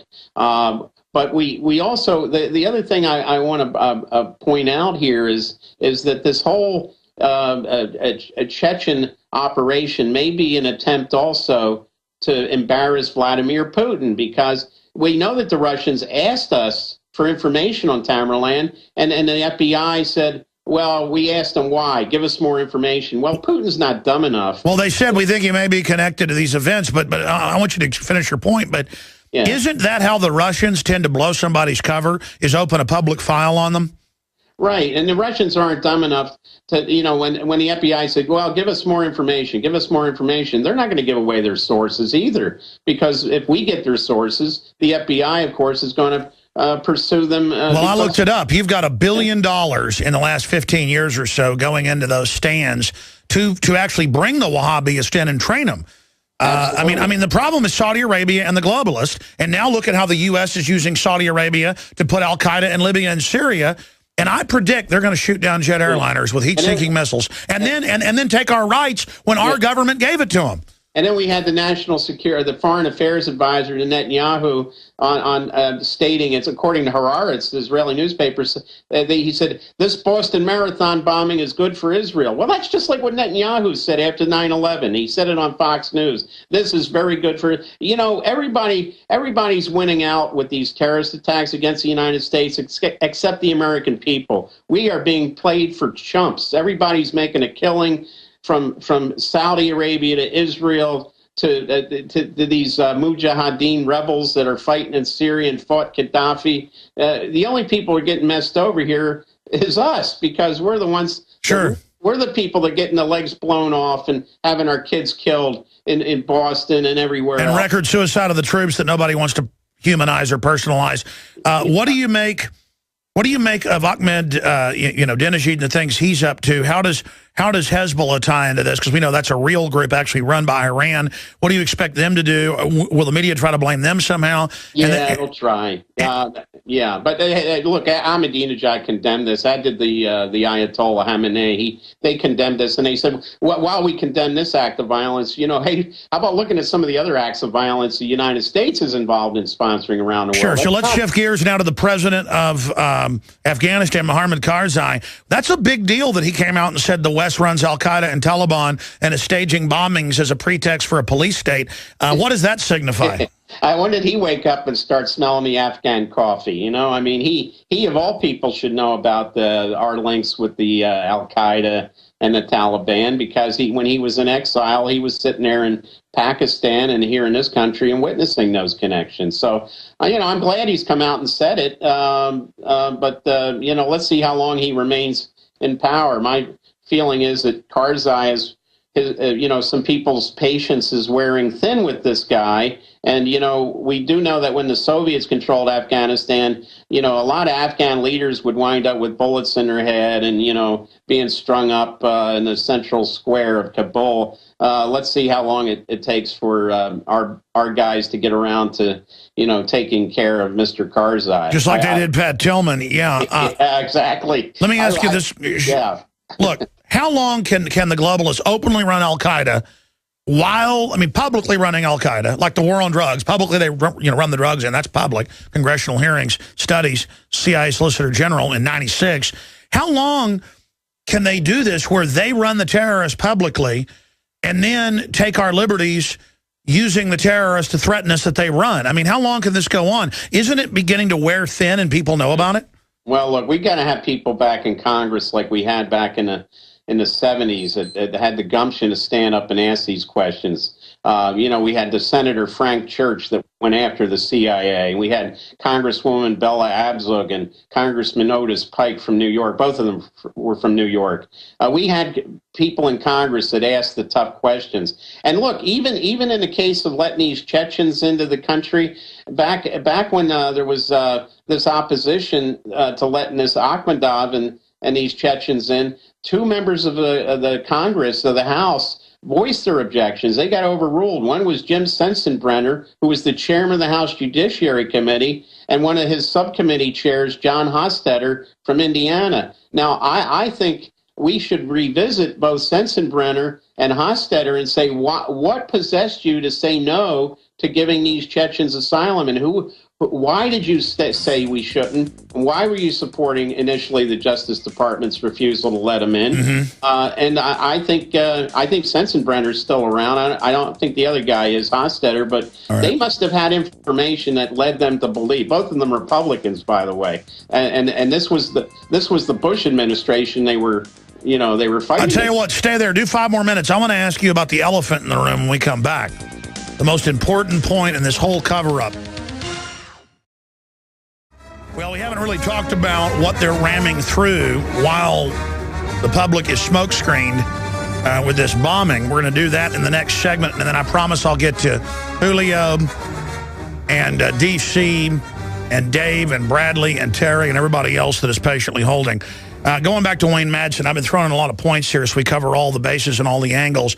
Here's the big elephant in the room. They said they didn't know him, put their photos out. And now it turns out they've been all around him for 5 years. The family's saying it's intelligence agencies setting him up. The family, again, looks pretty well-informed, to say the least, looking at these people and their body language and the things they say. They're smooth operators. And, is there any probability that they could be double, triple agents like the Israelis are saying that turned against the West and did a real bombing? Yeah, maybe 1 in, 100? 1 in 200? Or do you disagree with that? But what about the fact that we know they knew him for 5 years, not just 2.5, and the mother says they were calling him right after the bombing and right before the shootout, and they're acting like there's a cover-up? Don't we have them when the FBI is saying, here are these photos, who is this, when it was well known to the FBI? Doesn't that prove right there? And if they were patsies, why didn't they go after him day one? I think they were fallback patsies. They were going to blame the Tea Party on this. Wayne Madsen. Well, I'll tell you, I'm reminded of Mohammed Atta. He was seen at Maxwell Air Force Base, where they knew him as Lieutenant Colonel Atta, the Egyptian Air Force. He was involved in being a drug mule as well. He was involved with unsavory people. He was on Jack Abramoff's casino boats a couple days before 9/11. He was clearly working for our intelligence operations. So, hey, Tamerlan Tsarnaev, meet Mohammed Atta. It's just another one of these. I think you're right. Tsarnaev, the older one, was a patsy. I'm beginning to think the younger one, Johar, was just, tagging along with Big Brother, and, he had other interests, but, Oh, he had BB guns with him. I mean, it was... Yeah, this kid was just tagging along with Big Brother, who he obviously must have looked up to. Yeah, they wanted the Big Brother dead. That's who they ran over and shot in the street and lied about, yeah. Yeah, but the fact that the FBI... We know from the Russian government that we at least know that they were contacted. FBI was contacted by the Russian government about this guy, and they just sloughed it off. Now, why did not President Obama call Bob Mueller, the FBI director, into the Oval Office and said, "You guys screwed up here. I want your letter of resignation on my desk by this afternoon." Because Obama holds no one accountable. He's never held one person in his administration accountable. That's a real flaw in his leadership. I agree. Bottom line, Benghazi. Giving Al-Qaeda 10,000 heat-seeking missiles. What's the point of that? What's at the bottom of Benghazi? Oh, well, here we go again. The U.S. Being found to support the Mujahideen. We had, there were Chechens fighting in Libya as well. And now some of the Libyans are all fighting in Syria. We're keeping this conflict, it's called the...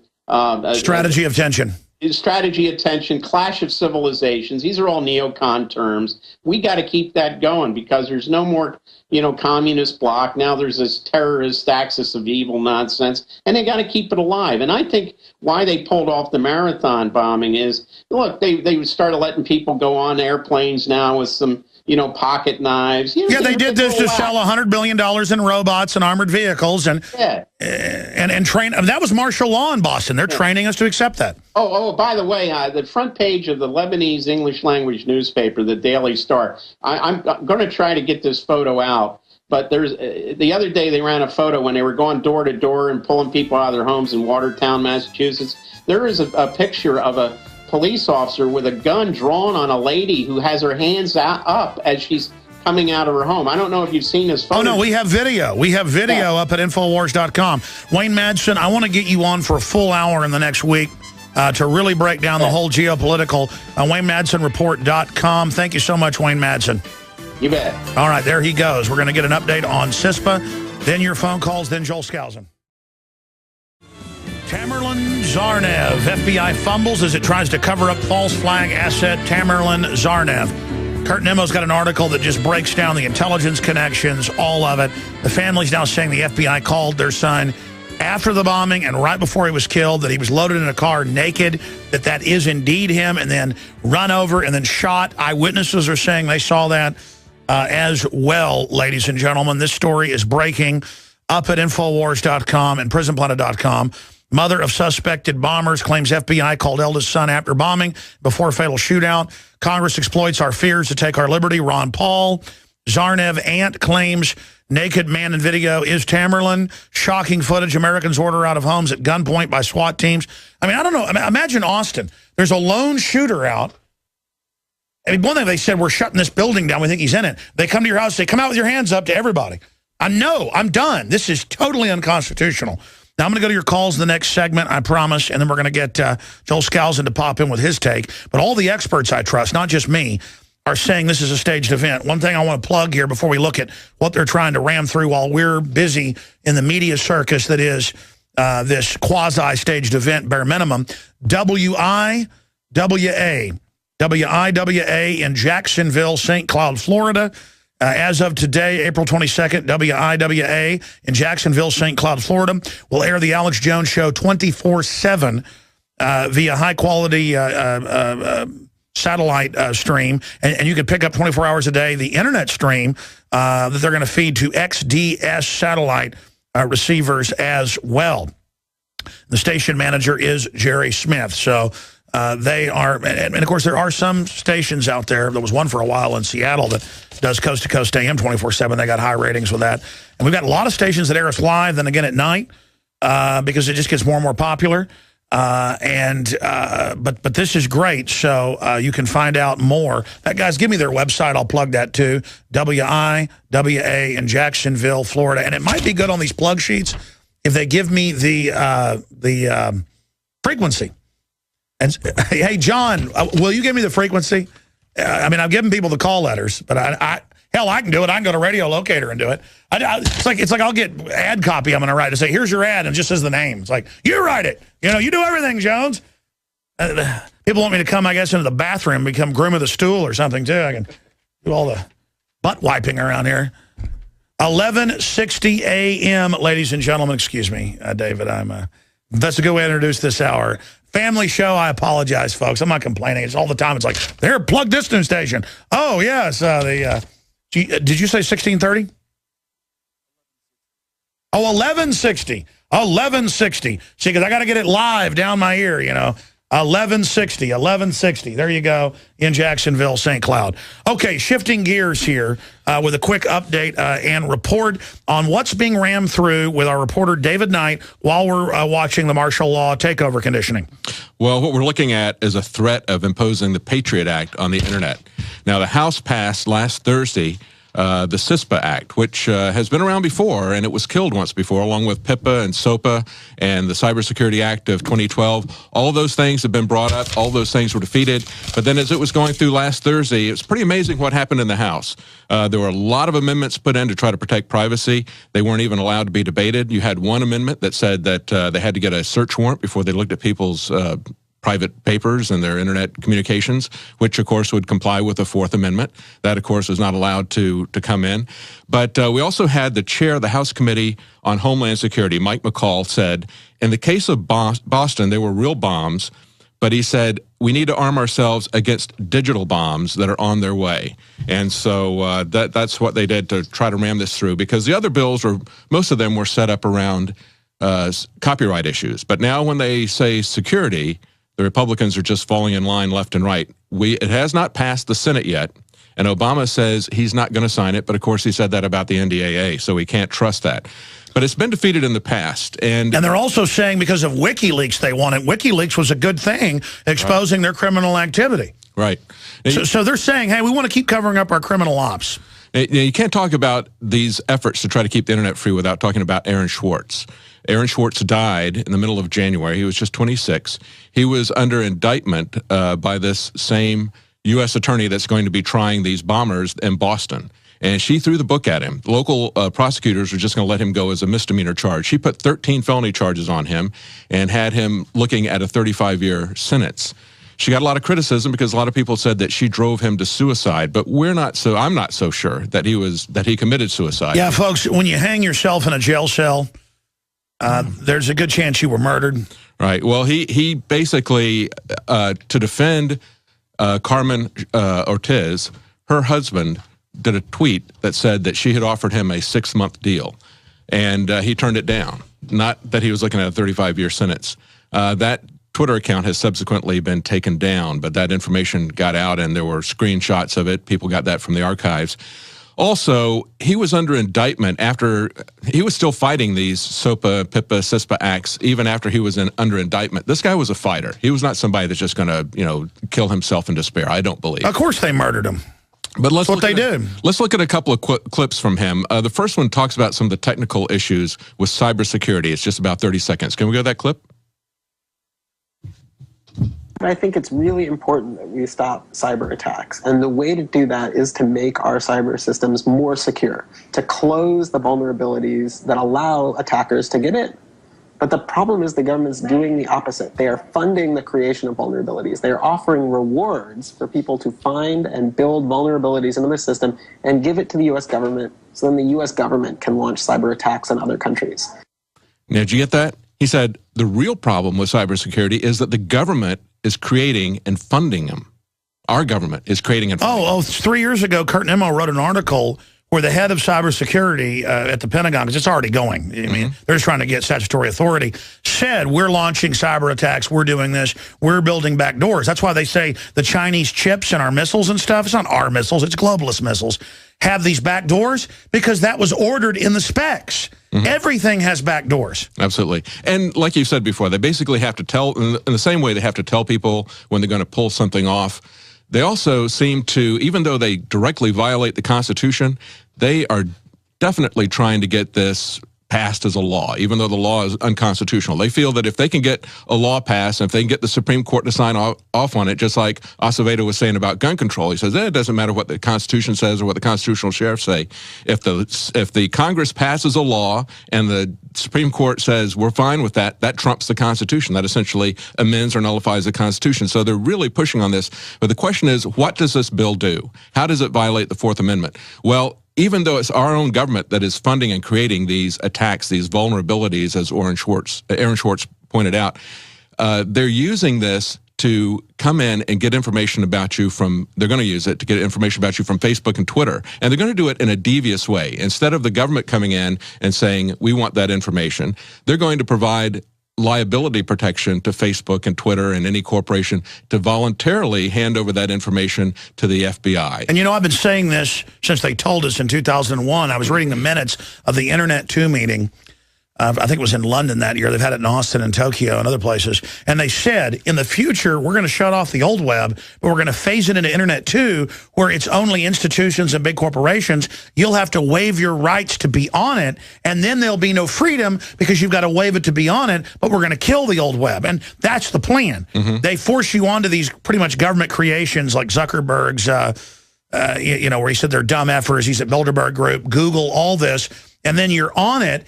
And then it says you have no rights, and so everything you're doing is spied on. Plus, when you sign a contract to be on the cloud, everything you're doing isn't yours now. Well, this will also negate any privacy agreements between that have been out there between Facebook and users or Twitter and users. Anything that's out there, any agreement to protect your privacy will be null and void if CISPA goes through. So it gives them liability protection. Exactly. And so CISPA supporters are outspending people who are opposing it by 140 to 1. $605 million to push this thing through, $605 million versus only $4 million to try to stop it. And it's big defense contractors. Tell them about that. Up to $10 billion per company just to spy on us. Right. Well, Mike Rogers, the $10 billion figure, comes from Mike Rogers' wife. Now, Mike Rogers is the congressman that's really spearheaded this. He reintroduced CISPA 1 month after Aaron Swartz died. And his wife is recently was the CEO and president of Aegis Incorporated. And they just got a $10 billion contract with the State Department. Now, Aegis... That's an offshore creep factory. Oh, yeah. Yeah, this is the organization that had more soldiers on the ground, private soldiers, mercenary soldiers on the ground than the British had troops in Iraq. Yeah, so it's a bunch of foreign merc companies are taking over the web right now. Right. And Rogers' wife, who was the former CEO and president, she just recently left, she's around doing speeches on cyber security and that sort of thing. So she's jumping on that bandwagon. And again, like I said, this is a contract going to the State Department. But let's take a look at the second clip that we've got from Aaron Swartz. Can we play that clip right now? It gives us kind of an insight into what Congress's mindset is on this. Go ahead.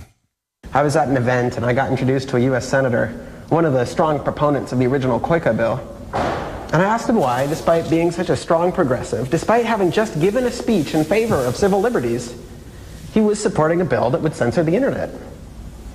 And that typical politician smile faded from his face, and his eyes started burning this fiery red, and he started shouting. "Those people on the internet," he yelled, "they think they can get away with anything. They think they can just put anything up, and there's nothing we can do to stop them. They put up everything. They put up the plans to our fighter jets, and they just laugh at us. Well, we're going to show them. There's going to be laws on the internet. It's got to be under control." Now, as far as I know, no one has ever put up the plans to U.S. fighter jets on the internet. I mean, that's just not something I've heard about.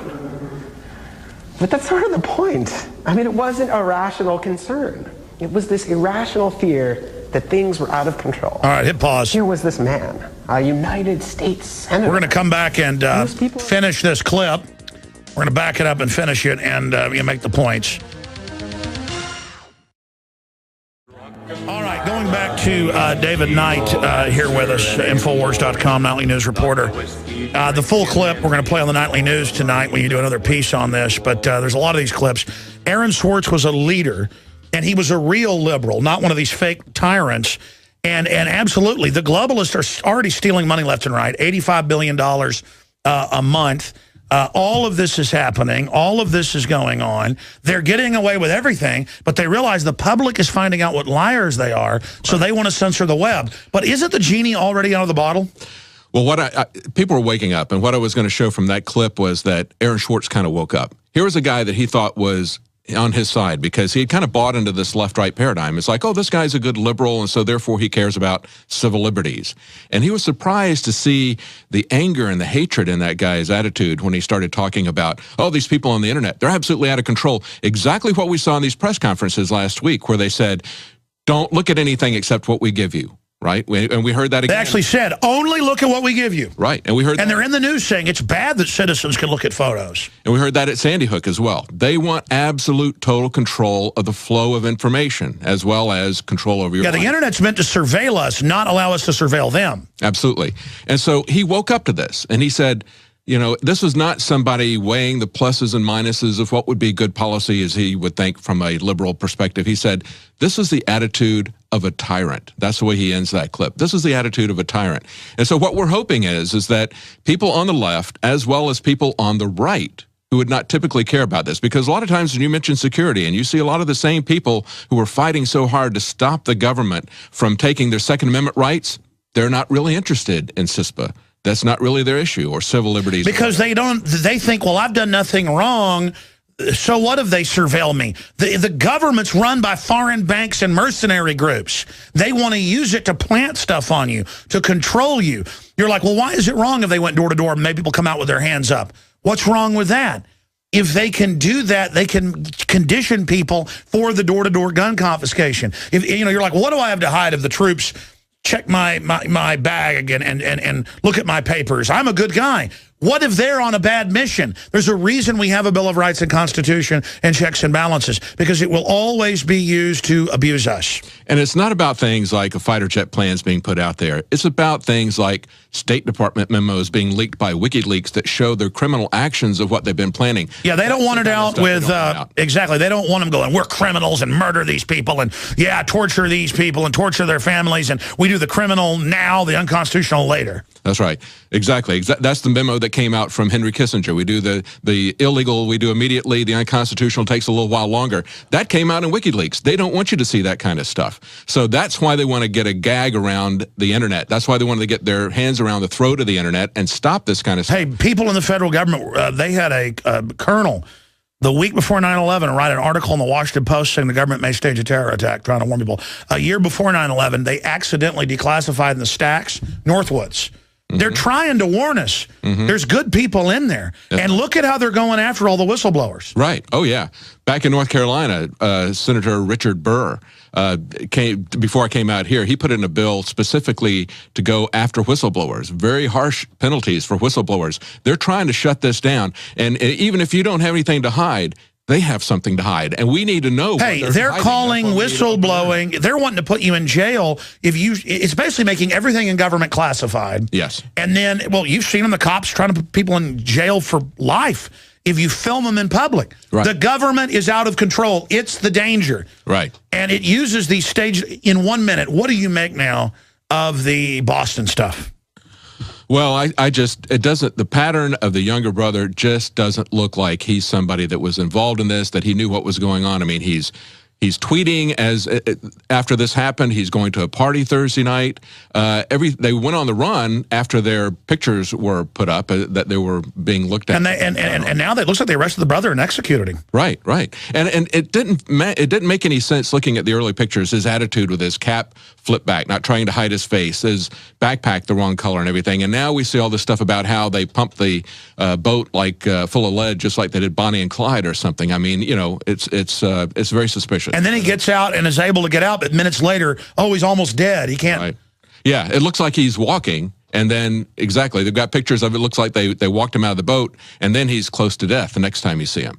Just like the brother, it appears, might have been the one who was the naked man in the video, and then all of a sudden he's riddled with bullets and run over and that sort of thing, or you know, turns up dead. Yeah, I mean, look at how they burned up Dorner and lied about it. I mean, there's no telling. And again, it's the classic cover-up. And again, folks, I've had police when I was growing up threaten to frame me for stuff. I mean, it's well known they do this.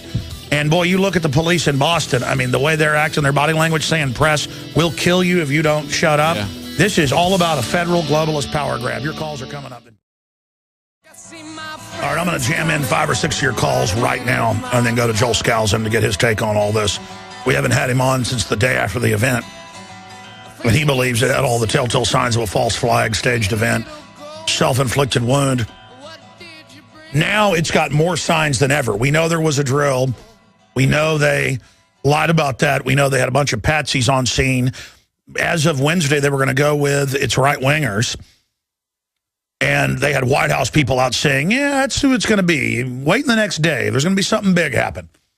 And they flipped the script. And it looks like set up some of their patsies who they may have actually had plant the bombs, which is a good lesson to you out there, like Tim McVeigh and others. You do not want to be part of this. They will set you up in a minute. McVeigh was real mad about the mission and told Terry Nichols and others about it about a week before.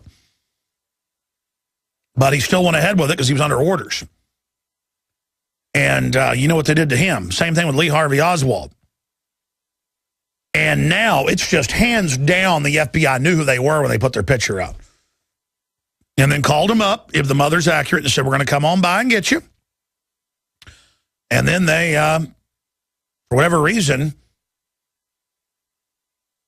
drugged him up or had already shot him, laid him out, ran over him, and then shot him up a bunch more. And then they wanted that other brother bad. And they tried to kill him. But media had gotten their cameras on it, so they were unable, after shooting hundreds of rounds into it, when he actually got up, oh, my goodness, you know, he's unarmed with his hands up. Don't worry, we'll get him in the tent. Get medical personnel over here to help him out. But it was a little too obvious if he'd have died on the spot. They made the call, hey, the kid doesn't know the whole story. We'll try him. Suspect charged in Boston bombing case, still in serious condition with gunshot wounds, was arraigned in the hospital Monday on federal charges in connection with Boston Marathon. And he wasn't given Miranda so far and is, quote, drugged being asked questions. You could put somebody on Halcyon and say, hey, you committed murders, didn't you? Yeah, I did. And you're Superman, too, aren't you? Yeah, I am. And you're also a Keebler elf, right? Yeah, I am. Live in that big green tree. I mean, they now drug up the Aurora shooter for trial. I mean, just give me a break. I guess North Vietnam drugging our pilots was good then. Let's go to Julio in Illinois. Then we got our guest coming on. Go ahead, Julio. Oh, man, Alex, it's kind of comical and sad at the same time watching the narrative, this continuous narrative being thrown at us by Big Brother and the corporate media. You know, if this were a movie, it would be kind of like a sick comedy because the public knows what's going on. Well, most of the public, I should say. And yet the Big Brother's throwing this narrative at us. They shut down a big metropolitan city like Boston for a 19-year-old kid. I mean, that's a joke. For them to throw this narrative at us, I remember I stood up all night Thursday night into Friday morning, and they said the naked guy was suspect number one, initial reports. And then within a half hour to an hour, oh, wait, it's not him. It was just someone else. They wanted him naked because he may have had bomb residue on him. And Alex, quickly, I called your show. You interviewed me last July after the TSA and Amtrak police followed me after I released the video. Yeah, they said you cannot fill them on the streets of Chicago. Yeah, yes. Right. I mentioned a document from Homeland Security and Homeland Security and the FBI. They did a roll call after the Aurora shootings about how they were going to be bombings at large gatherings. And here we are a year later, and then boom, it happens. This is a false flag. They tell us what happens years beforehand, just like Operation Amalgam Virgo, 2 months, 10 days before 9/11. Bin Laden's picture on the document of an exercise that happened on 9/11. It's the same thing. They're telling us in advance what's going to happen. They tell the police, they get everything ready. It happens, and now we have to give up more rights, as Peter King of New York tells us, or Miss Lindsey Graham. Well, yeah, I mean, that's what really tells you what's happening is the police think we're such animals. They now do proctology exams on the side of the street in Austin, Texas, and other areas, or the state police do on the highway with the same glove, multiple women. 4 orifices, just off the chart stuff. And now in Boston, the videos are emerging where they would just go door to door and say, come out, and have families, you know, with their children, you name it, come out with their hands up, and the cops would get in their face and grab on them. And I'm telling you, it's illegal, it's unlawful, it's martial law. And they call it security. They call it national security. And yes, you were on as a guest reporting for We Are Change, with all the footage that made the news, where the TSA is on the streets now saying you can't film them as they search people's bags and stuff without warrants. And it's just all part of the new government takeover where they're the new class, they're the new God, and it's all part of the conditioning. And this is what they train kids in public schools during drills, to come out with their hands up. And again, even if you look nothing like the people, just door to door, I mean, it's so pathetic. And hey, don't worry, cops. The globalists are doing this to take your pension funds. They're doing this, getting us ready for the financial collapse. And through that, we're supposed to all become collectivized and go on food stamps and stuff. But, I mean, I'm here to tell you, it's illegal. And if anybody would have said no, they'd have blown your house up, burned it down like Dorner, and said you were a terrorist. Good, that's more people for them to show off with and act like they're heroes and go after your family. Now, again, a lot of police are listeners of this show, and a lot of departments wouldn't act like this. But Boston is a town that I don't even want to enter because it's so creepy. And I mean, the police look like Fred Flintstone. And of course, after the lockdown ended, somebody found the guy in the boat because he could go outside now. And, of course, it was outside the lockdown. Now, Joel Skousen writes for World Affairs Brief. He's the editor. Joel Skousen, of course, you can go to his website, worldaffairsbrief.com. JoelSkousen.com will also get you there. We sell his book, and I produce the film with him, Strategic Relocation, depending on which region you're in, the safer areas to be in. Like I live in the hill country right outside Austin that he rates as the safest. Before I read his book, I did my own research, and I mean, it shows you how accurate it is. I've been all over the country, and it's like, how does he know all this? Well, he's worked all over the nation building secure homes for government and wealthy right down to you know, regular folks. He's written the best-selling book, The Secure Home, all available at InfoWarsStore.com, I should add. And, Joel, you just heard Julio, We Are Change reporter, talking about what happened. But this is a great reason to get out of the city. What do you make of just the whole psyop we're seeing, what we now know about Tamerlan, what we now know about the family, the Russians blowing his cover with the FBI and saying, who is this guy you're sending into terror camps that are State Department funded? Other aliases are coming out in the news. They were allowed to travel around with other aliases. Looks like more setups. And, you know, you kill the spy, but then the little brother, he'll make for good fodder. He's now charged. Joel, I don't know your take since we talked 6 days ago, the day after the bombing, on Wednesday or on Tuesday. What is your take as an expert on false flag, Joel Skousen? I think, Alex, it's very clear that the two brothers were involved in some type of false flag training and operation.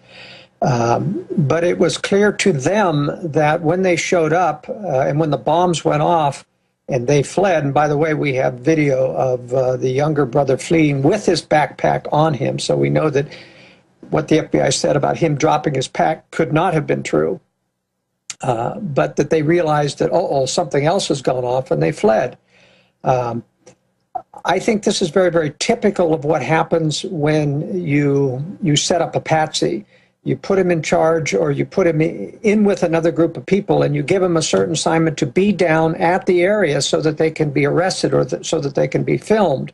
But you have other people do the actual explosions to make sure it comes off correctly, not leaving it to amateurs.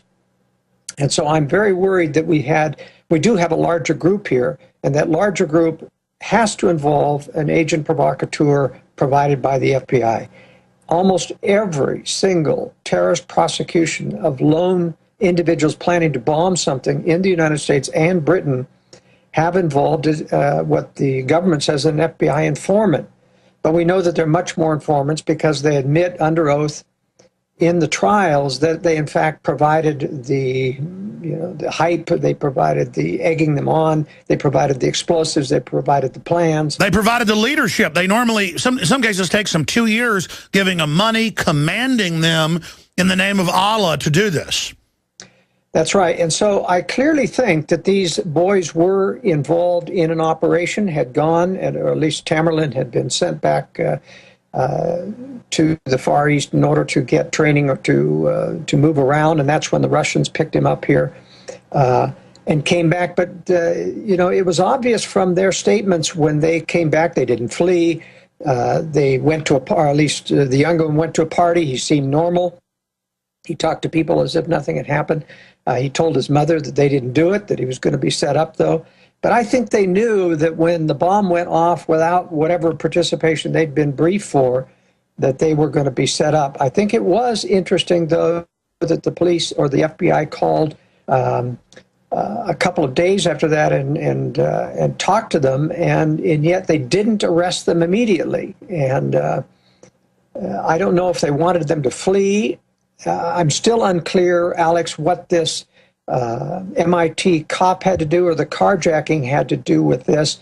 But one thing I'm really concerned about is what new evidence appears to show, that Tamerlan, in fact, was captured and told to strip naked in order to check him for bombs, and then put in a police car, recognized by the aunt, who said she's 100% sure that this was Tamerlan. And then we've got the video, by the way, on Infowars.com. In fact, I'll pull that up for viewers in a moment. Radio listeners can go see it. It looks like spitting image. He has a kind of unique bone structure to his face, and again, he was like a boxer playboy type, not religious, reportedly did drugs and things. I mean, this really fits the MO, absolutely. And then now you have witnesses saying they had his body out there and the cops ran over him and then filled him full of holes. Go ahead. Yeah, that's the important thing, is that if he was in police custody, then what was he doing out there in a shootout? Now, I believe this police chief, Mr. DeVoe, must have been making up a tremendous story when he talked to Wolf Blitzer on CNN, because everything that he talked about was false. You know, as a former military officer, I listened to his scenario where he's talking about these two guys approaching this SUV, this roadblock they've got set up, and they get out of the car and they start to have a huge shootout. Hundreds of rounds being exchanged. Nobody apparently hit, or if they're wounded, they're back in the car. And then all of a sudden, the older brother supposedly gets out, and he starts walking toward them in a suicide manner, you know, shooting at them. And they wound him, and then they say, well, our police guys went and tackled him and handcuffed him, and then the younger kid, you know, got in the SUV and drove towards But them. instead, we have footage that, I mean, not just the face, the shoulders, the bone structure, you know, the boxer body. Reportedly, they call, they go, we're coming to get you. They strip him down, they walk him out, and then they have a fake firefight. And you listen to the supposed firefight, it sounds like one way. I mean, man, this is really bad. And here's my issue. It's so sloppy, Joel Skousen. Again, if you just joined us, editor-in-chief at worldaffairsbrief.com, they were saying, White House officials, former White House officials, Axelrod and others, Tuesday night, they said, look, it's going to be lone wolf domestics by themselves. By Wednesday, they said, we got them, a big announcement. It's going to be the Tea Party. They had a celebration on MSNBC, CNN. I have the clips. I played them. They said, yeah, this is going to look like it's lone wolf, right wing, because they can't help but brag to themselves. And then something that we and others, that became the #1 thing searched on the web that day, put out, freak them out. They withdraw it. They say, okay, there hadn't been an arrest. They evacuate the courthouse where it's at. Army vehicles drive in, drive out. There's a panic. They throw all the media out. And then the next day, they release Thursday the photos and say, look at nothing else. Is this a false flag that completely blew up in their face and they had to switch to a backup plan? Well, not knowing the complexities of this, I know that they're ad-libbing on the spot, and that's a lot of what they were dealing with right here. I'm convinced, first of all, there had to be something that the two brothers were involved in, and it had to be larger than them. They were given an assignment to be there, and they were watched by a federal agent, as you carefully pointed out on one of your videos, and they could have arrested them at the same time. You know, the FBI had been in contact with these people at least 3 years before, even though the FBI says only 6 months ago, and I think they're lying. The mother could not have been that far off in her timing when she said 3 to 5 years. Let's just say even if it's 3 years at the earliest. They said, and at the time, that they've been watching and tapping every one of their phones. They watch everything on the internet. There's no way they could not have known what they were planning. So this proves, Alex, that this is a false flag operation, meaning they're part of a group that they know is planning. They're monitoring all of their emails. They're monitoring all of their internet activity. That only can mean that they intended this operation to go forward, but they were looking for a couple of the members of this group that they're going to take down as a patsy. And I don't think we're going to find the so-called rest of the group. And I think that's one of the reasons why they wanted both these brothers dead. And we may find out that, and there's a problem, of course, with Johar, the younger, in the sense that he does not appear to be wounded when he comes out of the boat. And all of a sudden they say there's a self-inflicted gunshot. He doesn't even have a gun in his hand, Alex. How could he have done a self-inflicted wound to the throat? And then 5 minutes later from the video stills, we slowed them down one by one. It looks like they're doing a tracheotomy on him. So you're walking, and now your throat's cut out. And then they said he may never talk again. I mean, this is so obvious. Well, we've seen a lot of history of false flag operations in this country, and, you know, there's a lot of them going clear back to the battleship Maine, the blowing up of the Maine. The Pearl Harbor is one of the best that we have evidence on. We have a tremendous amount of evidence on the Oklahoma City bombing that it had to be larger than the McVeigh bomb. It had to involve multiple bombs. That's right. Pearl Harbor was a stand down, but still a false flag. That's right.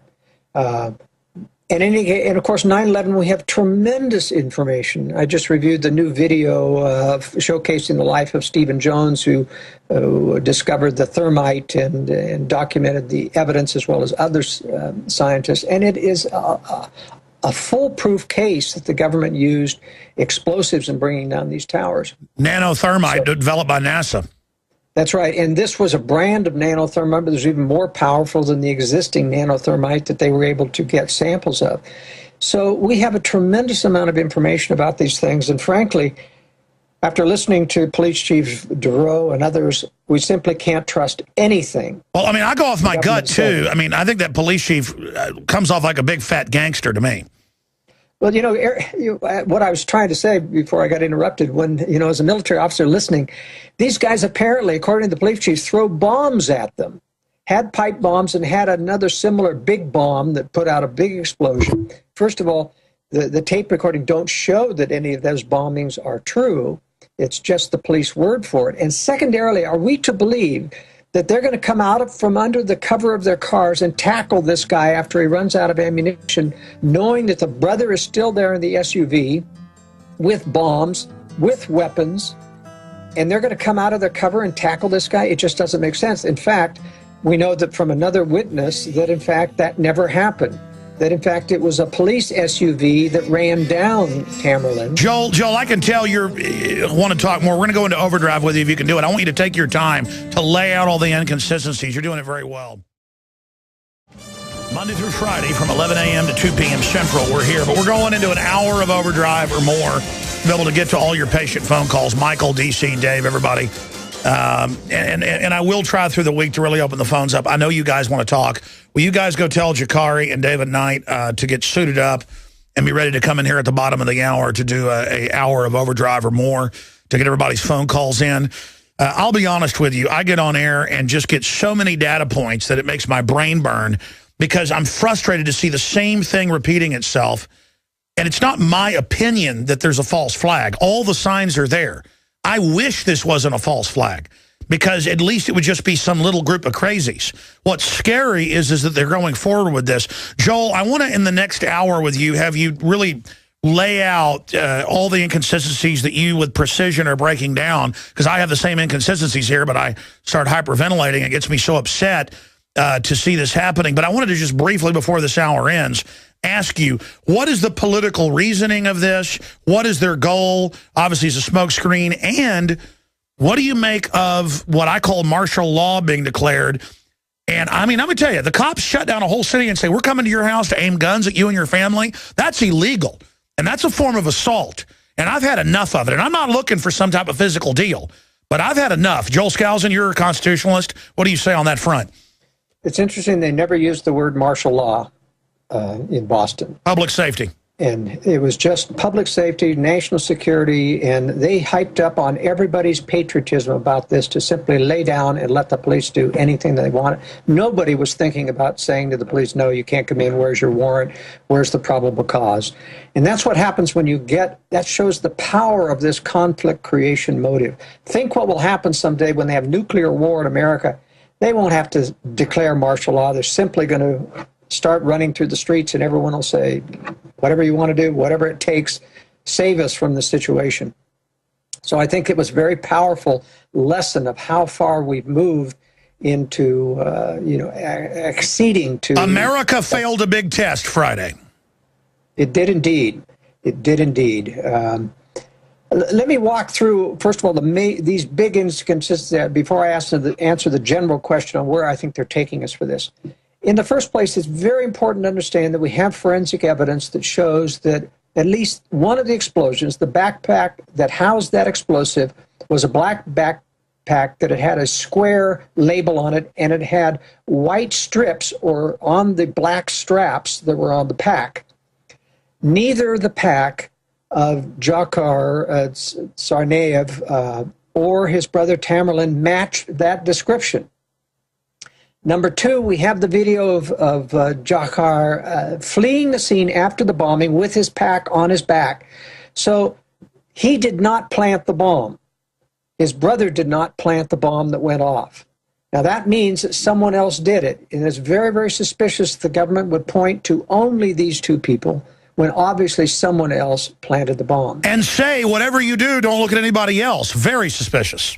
That's right. I mean, they knew, and there was some tremendous independent research went on, and it was especially focusing on these other private security contractors, one of which did loose his pack. The packs did match, in fact, the explosive profile with the square patch on the back. And I'm not saying it's enough conclusive evidence to say that one of those, but they were clearly in the area expecting some type of activity.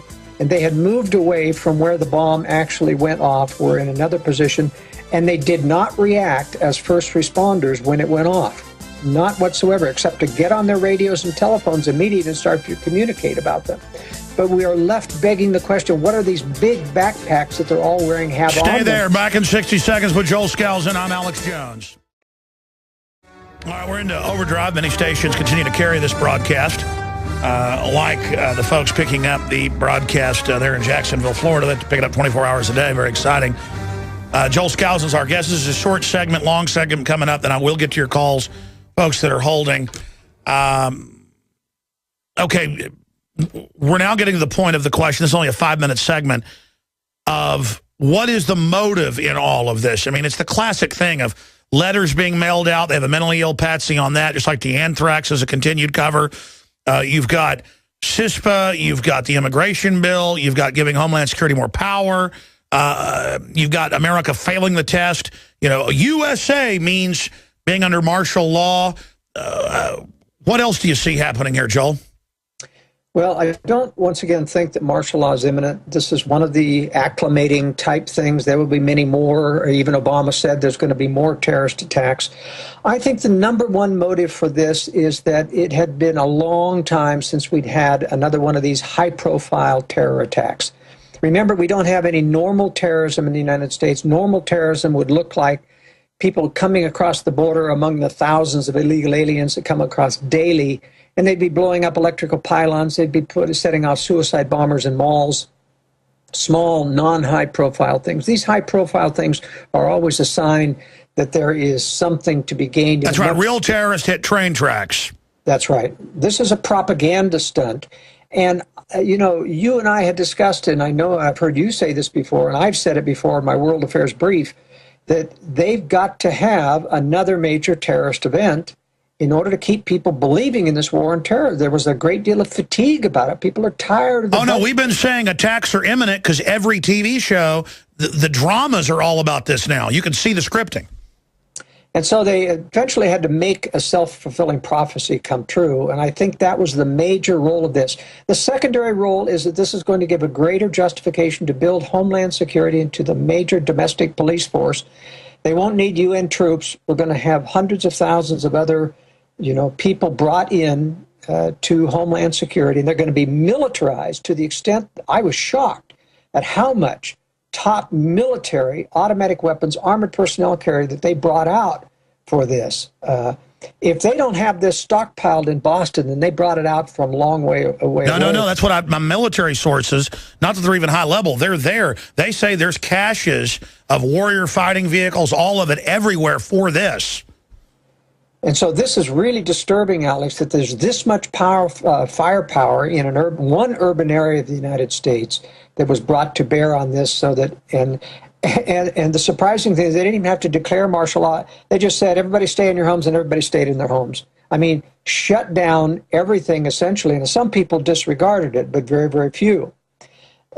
Before you continue, let me just finish my train of thought before this on these anomalies. It's very important to understand that the FBI knew where these two brothers were. They knew where they lived. They had been to their home before. That is, white side agents. I think when the Russians responded and put out an interrogative with the FBI. They don't send over the dark side operators who are running these domestic terrorist groups. They send over white side guys to do an interview, and that's why they were so open about warning them, look, we got information about terrorism, they're watching your internet. They admitted all of these things. So if they were truly the bombers involved, why would they go back to their house knowing that the FBI knew where they lived? The FBI calls them at their house, they answer the phone. Why, do you see, would that happen? Why didn't they just go over and arrest them rather than call them beforehand? I'll tell you what I think. I think they wanted to flush them out and make them run so that they would have an excuse to kill them, so that they would be dead, and dead men can't talk. I think that's what... All right, recap that, because how is the controlled media, when we come back, going to hide all this? When you've got what looks like him naked being put in the car, his aunt says, no, that's him, they came and got him. You've got the brother partying the night before he's killed, you know, out or shot, not killed, injured, running around. I mean, this is unbelievably sloppy. Stay with us. It is incredibly transparent what's happening here. You've got the intelligence agency connections to the brothers. You've got him being reportedly brought to the car. It's him, and then dead, and witnesses saying, no, they put him in the street and ran over him and then shot him full of holes. I mean, this is just outrageous. And they tried to kill the other brother. I was listening to the Scanners live because they had him over Ustream. The Boston police were like, oh, no, the media's got in. Pull him back. And they couldn't stop the media showing the boat they'd shot full of holes, hundreds of holes. Looks like 30, 40 yards of cops with you know, full auto opening up on that boat trying to, quote, kill the suspect. Then they go over and he just stands up.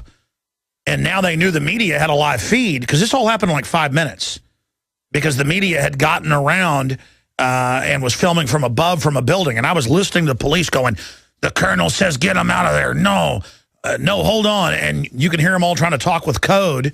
The average cop, of course, is compartmentalized as well. And then he stands up. Okay, he's fine. He walks over. Minutes later, oh, he can't talk. He may die. They do not want him talking to people. And again, he's a 19-year-old kid, probably being tagging along with his brother. Joel Skousen, you were bringing up the point of why it's now coming out. The mother says that they called them after the bombing, and then they called him right before they came and arrested him, Tamerlan, the older one, and they ended up dead. I mean, and now the witness is coming out contradicting what the police said. Again, this is not going well for them. What are other points you think are important to make here? Well, the most important point is there is no reason to ever telephone someone that you've already announced to the world, these are the people that we're looking for. Why telephone them unless you want to flush them out? I mean, they even knew where they lived. They were sitting in the residence where the FBI had been before. There's no way that they wouldn't just show up at the door and arrest them if that was their intent. The telephone call, in my opinion, was meant to flush them out so they would go on the run. And then on the run, they could run them into a police situation where they could kill them. And that's exactly what happened. Though I think it got a little bit complex with the fact that they end up trying to hijack a car in order to get some ATM money. And they have this other SUV. But clearly, I think the police have them under surveillance from the time they leave their house. And so they're waiting for the proper time to get the non-conspirator police involved and set up and kind of funnel them into this roadblock situation. Of course, they're tracking them. They claim that they were tracking them by the cell phone that the hijacked SUV left behind in the car, but I don't believe that. I think that they had them tracked from the time they left the apartment building and intended to kill them both, and that's why I think they had to hurt the throat of the person. They saw them get out. They couldn't simply say that he was dead on arrival because people and the media saw him walk out of that boat. He wasn't dripping blood everywhere. So I think they had to invent something else. This is really a sloppy operation. And they're almost always sloppy, but in the past there wasn't cameras everywhere to pick up every angle of this. And now they're calling to censor citizen video and media because it, quote, got in the way of the investigation. That's all over the news today when it's the opposite. But, you know, my dad said to me last night when I went over and visited him and my mom for a bite to eat, he said, He goes, they're so obviously guilty when they're like, don't look at anything else. And our reporter takes over the press conference and says, we have the photos of the other people at Infowars.com. We got 16 million extra visitors that day alone. It's got to shake up the system to know that you're out there, I'm out there. The White House says, don't listen to the Drudge Report. What do you make of the Saudi connections as well? Because, okay, there's some Saudis there. But this guy does have family on the terror watch list. They did have the ambassador visit. They are acting very suspicious. They are ignoring all this other stuff. I mean, from studying past false flags, they'll usually have 5 or 6 groups there, like Oklahoma City, so they can blame whoever they want. Well, the Saudis are an interesting case because, they were very much involved in providing most of the hijackers for the 9/11, and there were hijackers there. This was a government operation from beginning to end, but they hired hijackers. In fact, I'm convinced that these hijackers got training in large aircraft in Saudi Arabia or another Middle Eastern country where they could get their hand, where the governments themselves provided this training. You didn't get that from flying Cessnas. It's just too complex an airplane. And I say that as a pilot. It'd be very difficult, even a Who just famously survived an air crash that say nobody else has recently. Well, even as a military fighter pilot myself, it'd be very difficult for me to handle one of those large aircraft, the complexity of the switches and knowing And you were a carrier pilot. They said that's the hardest thing out there. That's right. So I'm not buying that the hijackers, What about the maneuvers of Honey Hanjour that 9 out of 10 pilots say they couldn't even do? Well, personally, I don't think that the hijackers were, in fact, actually flying the planes that ended up going into the World Trade Center. Oh, I agree, yeah. Because, for example, the second plane that went into the World Trade Center had a huge modification on the bottom of it, a bulging area, which was probably fuel enhancement area in tank. I think that they were probably under remote control at that point. Clearly, the Pentagon aircraft were very difficult to fly. And I think that there were 2 aircraft involved in the Pentagon. The proof of that is that there was a large portion of the radome of the 757 inside the Pentagon. And you can't do that if you crash at 500 miles an hour into a reinforced concrete wall. There wouldn't be anything larger than a ½ inch of that radome. The only reason a major portion of the radome could get inside the building is if another smaller aircraft had launched a missile at the building, created a hole, and that it would explain the white flash at the Pentagon crash. That's his high explosive. Yeah, I mean, and again, people say that's so confusing. That's how they do these ops, so no one knows what they saw because it's so confused on purpose. Yeah, I think there were 2 aircraft. There was a larger airline, and there was a smaller commuter size air, which other witnesses saw. The most important witness that I saw was the one who said that the actual airliner did not penetrate the building, and in fact, it crumpled up against the wall, and he made the statement to himself, the wall held up like a champ, and then he said the airplane exploded into 1,000 pieces.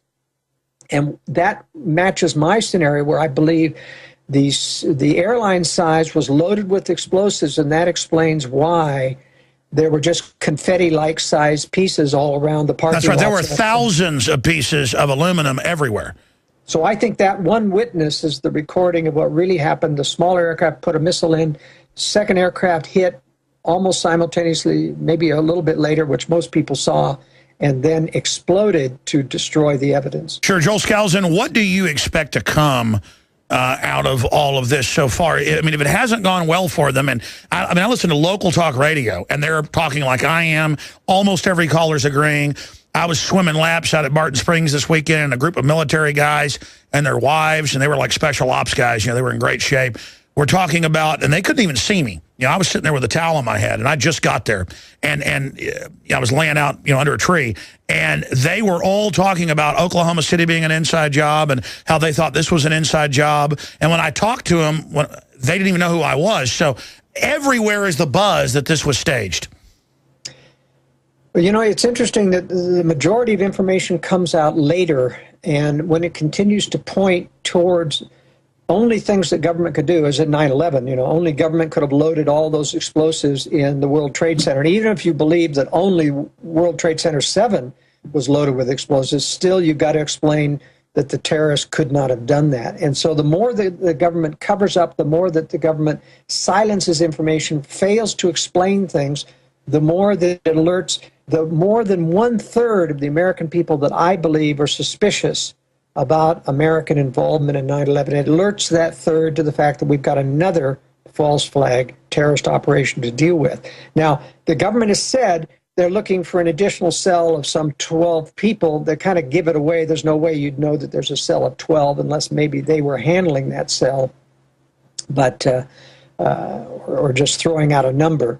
But I'm not so sure they're going to find much of a cell here. I think they're going to pin the blame on both of these.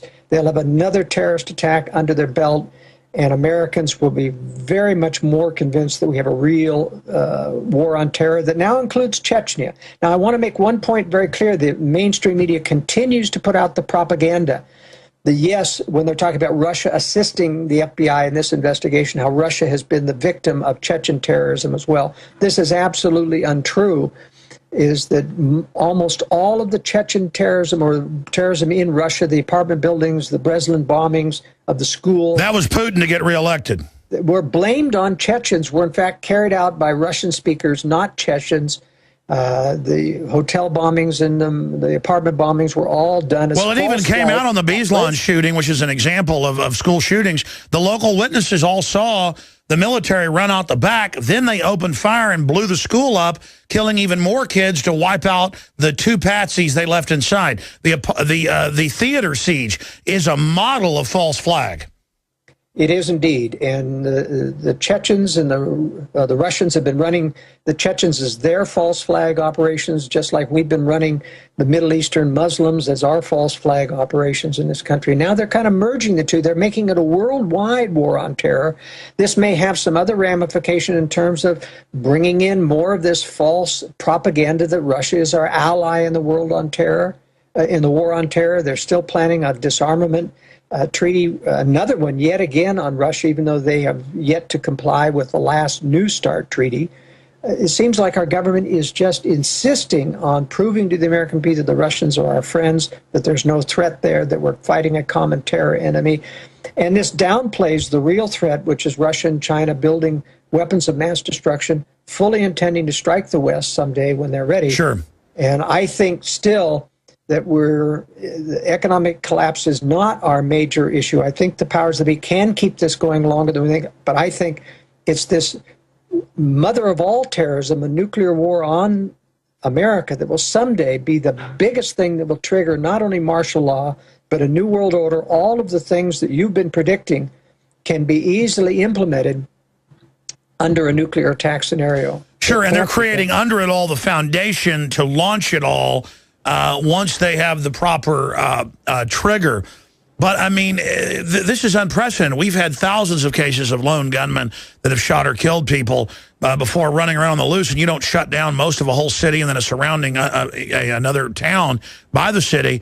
And it's just outrageous, the test America failed going along with this. And the cops having families come out with their hands up and then, like, grabbing women and shaking them and just, you know, like, just crazy. What is the mindset of these police?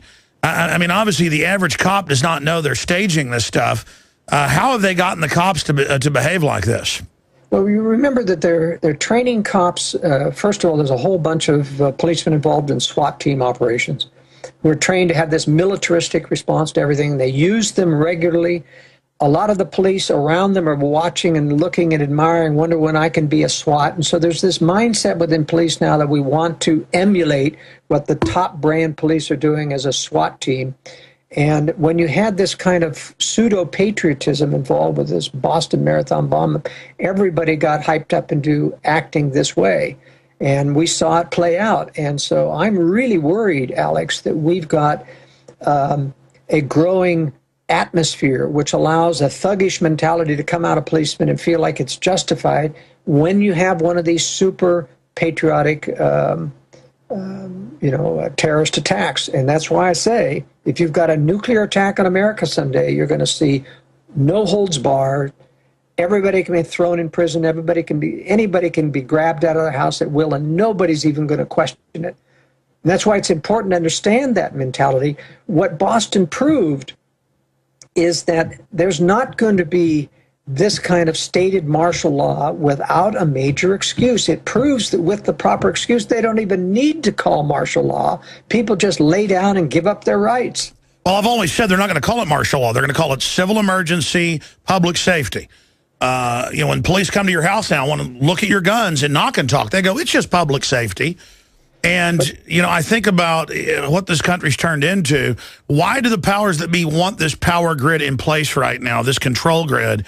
And it's because they are just going to incrementally dismantle this country, and they're trying to make gun owners the enemy. They're trying to put their cybersecurity system in place. And, of course, they have that poll out saying 30% think, 9/11's an inside job or whatever. I think that was a push poll, done to make it look stupid because it was next to, do you believe reptiles drink people's blood? Do you believe this and that? Right. From people, when you talk to people privately, more than half the people I run into, and I've seen some polls showing over half, believe that they're being lied to about 9/11. Most polls are around 90% believe JFK was killed in a conspiracy. So I really think this whole police state response is a failing forward, an attempt to try to overcompensate because the criminal class, the kleptocratic class, knows there's an awakening to them. There really is, and that's why, as we've talked about on your previous shows, there is this concept that we need to always be aware of them baiting people on the right as well to try to gain as much of a livid expression against government so that they can turn around and use that to justify coming after us. But still, I think it takes something, a major terrorist event like this, or false flag terrorist event like this, to justify what they want to do. I don't think they could pull that off without something like this. And again, they've now bound patriotism to getting rid of the Fourth Amendment and having an orgy of police running around in paramilitary gear, planting the flag of unconstitutional behavior on Boston. And then, the FCC says you're allowed to cuss on TV if it's about Boston now. I mean, it is just so comically obvious what they're rolling out. And you were on just like 2 weeks ago, I think, and I said, I think a false flag's imminent, and you agreed. Because every cop show, every drama, every Family Guy, you name it, says the Tea Party will join Al-Qaeda and bomb America. I mean, every show that's a drama or a cop show does this. Even shows about remaking houses somehow injected into it, because those aren't really real, folks. Those are scripted as well. They're quasi-fiction, non-fiction reality. So it's the bathing in this. And sure, it's over the top now to say the Founding Fathers are scum and veterans are evil, but when they're done with a bunch of bombings blaming it on us, it will merge in the mind. But I agree with you. It looks like a 5-year plan or something. I think we may be a little bit closer than you think, but I want people to understand this is life and death. That's why I work so hard and broadcast 18 hours a day some days last week with 2 hours sleep. Is because, the audience was there. We had to talk to them. Is that this is so real. I mean, you're not, people ask me, Alex, are you serious about what you're saying? Look at history, folks. It's happening. Yes, I'm serious. Joel, talking to the enforcers, the cops, but then also people that might be patsies later, talking directly to the enforcers out there. I know we think they have low IQs and stuff because they're chosen for that, but not all of them. Talk to them about the choice they have to make and what they can do. I think it's important to actually address the minions of this. Well, my first call would be to people who are not really enforcers, but people who are playing along with these. For example, there's probably 50 to 75 explosives demolitions experts that helped load the World Trade Center the weekend before and previous to that. When they had the drill to shut it down, yeah. That's right. There are hundreds of these people who are potential whistleblowers. We need some of those people to come out and have the courage. I know that you've been threatened to say, what's going to happen to your family, but you can see that this nation is on the brink of actually being controlled by a major black operation, and it's much bigger than the two political parties. It's above our governmental level.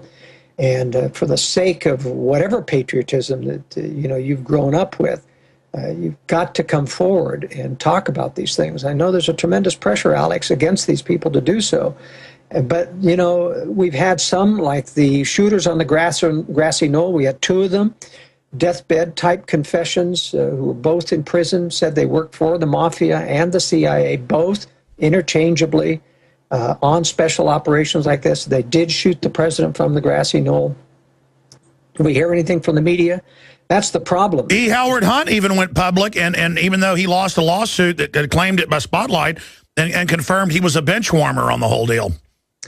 But with the kind of audience that you've got, Alex, the millions that listen to you, you're a force to be reckoned with. There is a way for whistleblowers to get this information out. For example, the aunt of Dzhokhar Tsarnaev was threatened by the FBI that you will not talk to the media. And so when this reporter from Canada got to her and she told about the fact that the guy that they paraded around as naked was, in fact, Tamerlan, that he was, in fact, alive and well and in a police car, that's being suppressed. It's very important information. And why would the FBI tell them to shut up? I mean, that's very guilty behavior. By the way, anybody wants to get a hold of us, the Tamerlans or the family of Tamerlan, you want to get a hold of us, tips at Infowars.com, show tips at Infowars.com. Go ahead and finish up. I'm sorry. There will be more coming out of that lady, I'll tell you, and from the parents. They're going to have trouble shutting this up. They're going to try.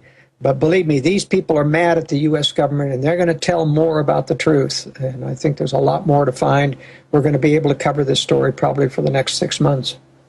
You know, I know you're putting together a big world affairs brief for Friday, but you're going to give us a boil down because I have to go to press in the next few days on the magazine, the next month's issue that's going to have a whole breakdown of false flags and a lot more. So it's very important that this hard copy of the next month's issue have your boil down in it as well. So you're going to get us that today. And Joel Skousen, thank you so much. We got 1 minute left for anything else you'd like to add. I just want to let people know if they want to get a copy of that special synopsis of this briefing, they can email me at editor@worldaffairsbrief.com. Alex, I want to applaud what you're doing. I know you're taking a lot of flack for what's going on, but that means you're effective. When the O'Reillys, who are perennial conspiracy deniers, or even Glenn Beck, who's, good guy, considers himself a patriot, but he's a conspiracy denier, and it's a real problem. You're at the forefront of this. I'm at the forefront of this. It's got to be said. It's not changing political parties. It's not electing Republicans or even getting rid of Obama that will solve this situation. It is exposing the fact that we have a secret combination of power that controls all the levels of power. At least they have effective control, and we've got to kill that. We've got to fight against it. That's right. They're not in full control yet, and Katie bar the door if they get it. We're in a real struggle. Thank you so much, Joel Skousen. Other reporters are coming in to take your phone calls straight ahead. All right, I'm David Knight, and I'm joined in the studio here with Jakari Jackson, and we're giving Alex Jones a little bit of a break, and we're going to take some of your calls. I know a lot of people have been waiting for a very long time. Jakari, how you doing? Any thoughts?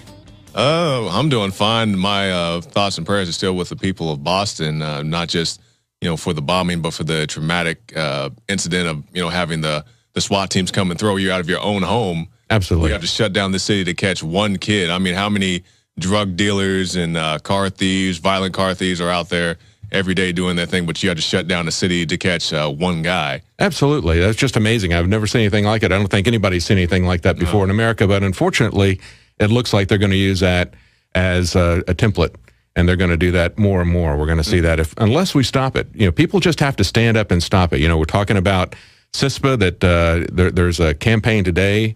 Anonymous, other people on Twitter are trying to raise awareness of this because it is very close to passing, and it is what the late Aaron Swartz called the Patriot Act of the Internet. Right. And he was really kind of a Paul Revere. He didn't want to take credit for this, but he woke a lot of people up. But he was right in the sense that it wasn't anything that one person could do, but he could get people upset about it. And they just, they hit Congress with so much information, so many protests that Congress basically backed off. If the public is like a sleeping giant, and if they stay asleep, the government's going to come by and they're going to slowly amputate. It's like diabetes or something. You're going to lose a finger, you're going to lose an arm, you're going to lose a leg until you can't do anything anymore, until you're dead.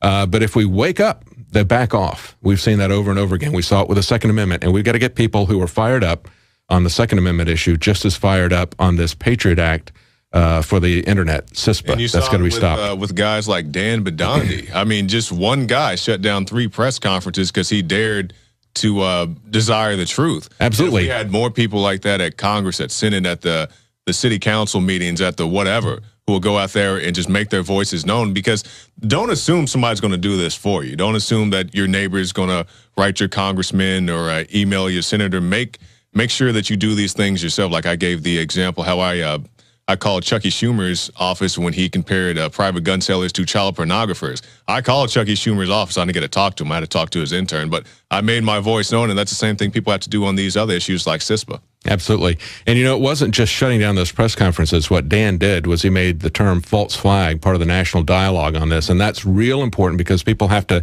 see these things in the context of what's happened before. Mm-hmm. And if you go back and you look on the internet at the comments that Aaron Schwartz made when he was talking to people about these internet these attacks on internet privacy, it was a real awakening for him to see the attitude and the power trips of these congressmen.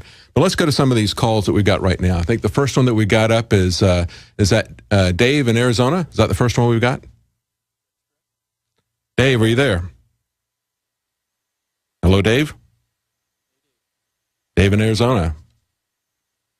Okay, let's go to another one right here. We've got D.C. and West Virginia. Hey, what's going on, guys? How you doing? Man, this is huge, especially for somebody that's awake now that wasn't awake for 9/11. It's just on a whole another level, seeing everything that's going on, being awake as of 9/11 happening and then waking up. You know what I mean? Yep. But I think a big thing that's being missed, not by you all, but like other people, is the NDAA. I feel like one of the big agendas of this false flag is to kind of legitimize NDAA, kind of the way 9/11 did the Patriot Act.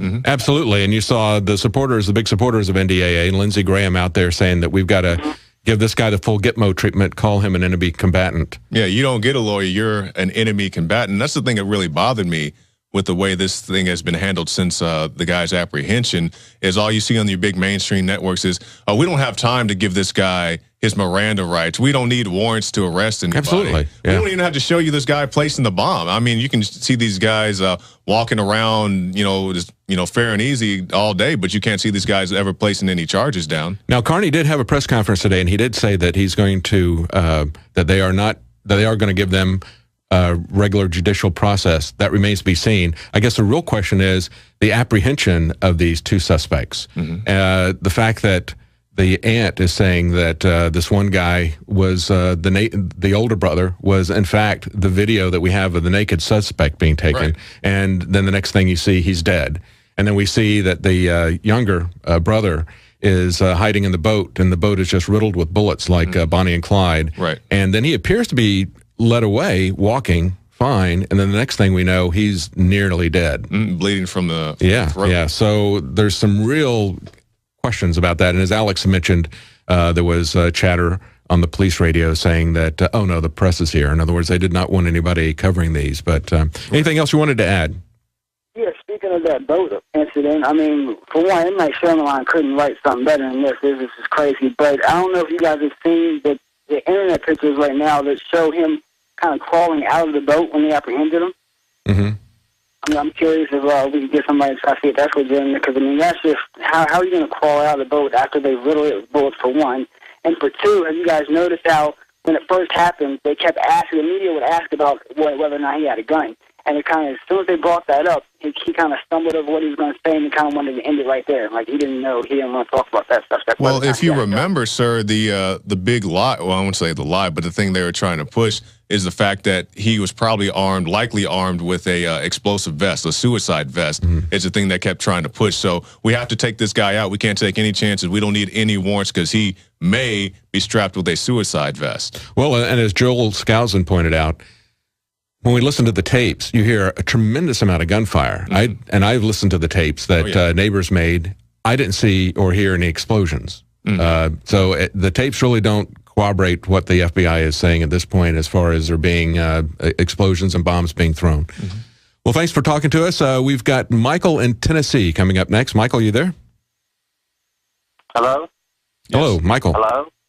Can you hear us? How are you today? Doing fine. What you got? I'm a Prison Planet member calling from FEMA Region 4. I've got y'all's free bumper stickers and passing them out like water. I use your ProPure, all et cetera. Anyway, I called Alex about a month ago. I'm the Constitution Bill of Rights news sticker idea guy. I think y'all should run the Bill of Rights as a news sticker at the bottom of your screen. But I wanted to point out something about the Constitution. Everybody's trying to mess with it, and I'm going to tell you the Bill of Rights itself says in the first 4 articles, the first letter of all of the first 4 articles spells out the words can't. I think it can't be any plainer than that. I'd also like to point out that the milestones to our road to freedom should include wonderful things like Badondi's awesome non-mainstream questioning and also Alex's Pierce Morgan takeover show. I'm going to say I think it's unusual that the Twin Towers, and they originally were calling this the Twin Bombings. And I'd just like to know if you think there were any videos that showed dogs, those bomb-sniffing dogs, that were actually alerted and then kind of asked to turn down. And there are people all the time, I'm saying a lot of stuff here, but I want to get it out and then you can comment. But people say all the time, what can I do? Well, in about the last 2 months, have become extremely proactive, and I've called on my phone 93 calls to senators and state representatives against unlawful gun controls and for teachers to be trained, which, by the way, in Tennessee passed. And are there any websites that show any information about Dr. Pachenik's reporting on the Obama, Bush, Clinton indictments? And now I'll leave it to you, and that's all I wanted to ask. It was pulled down as addressing the Pachenik question. That was pulled down, but I do believe it is on Planet Infowars, and you can probably just type in the search. And I don't remember the name of the website, but they did have a 1-hour video there, press conference, and you can look at the full 600-page report. That organization, and I don't have that right with me right now. Maybe we can get that later. But I tell you what, Michael, I really appreciate your activism and your support of us, but your activism with Congress. And one thing to put on your list, you've been very active calling people, call about CISPA. That is something, there's a lot more Republican support for it than there is Democrat support. So we still have a chance at defeating it in the Senate. Right. And we've got to remember that SOPA and PIPA and even CISPA itself in its previous incarnation that wasn't as bad as it is right now, those were all defeated, even though all of the people on the House committee were co-sponsors of it. It was pretty much a done deal when Aaron Schwartz started fighting it. And they brought that thing back. They delayed it, and they brought it, kept publicizing it and resisting it until they stopped it. So it can be stopped, but we have to get active, just like you've been active. And in terms of the number of videos and things that are going to show any bomb-sniffing dogs at the finish line, I think we're going to see a lot of stuff continue to surface over the next months and years. You got to remember that we just talked to Mike McNulty, who did the Waco Rules of Engagement and then Waco, a New Revelation documentary. And it took a long time for the information about exactly what happened at Waco. People knew that the official story was contrived, false, contradictory, but it took a very long time to find the exact information, and it took him a while to discover it. And he actually was successful with Freedom of Information Act to uncover some information that the government had never had out there before. So I think eventually the truth is going to come out. We know, though, from the get-go that there's a lot of suspicious stuff here. And keep in mind, a lot of people had their cameras and such confiscated by the authorities when it happened. They even admitted that on CNN. We have to take these cameras because there may be information on them. So that will make it somewhat more difficult, but I am confident there are people who have, even if it's just in the background, they have the bomb-sniffing dogs or whatever else going on. Absolutely. We've got Terry in Washington next. Terry, are you there? I'm here. Hey, how you guys doing? Doing fine. How are you? What you got? Good. Hey, I hope Alex is still in the building because I want him to hear this.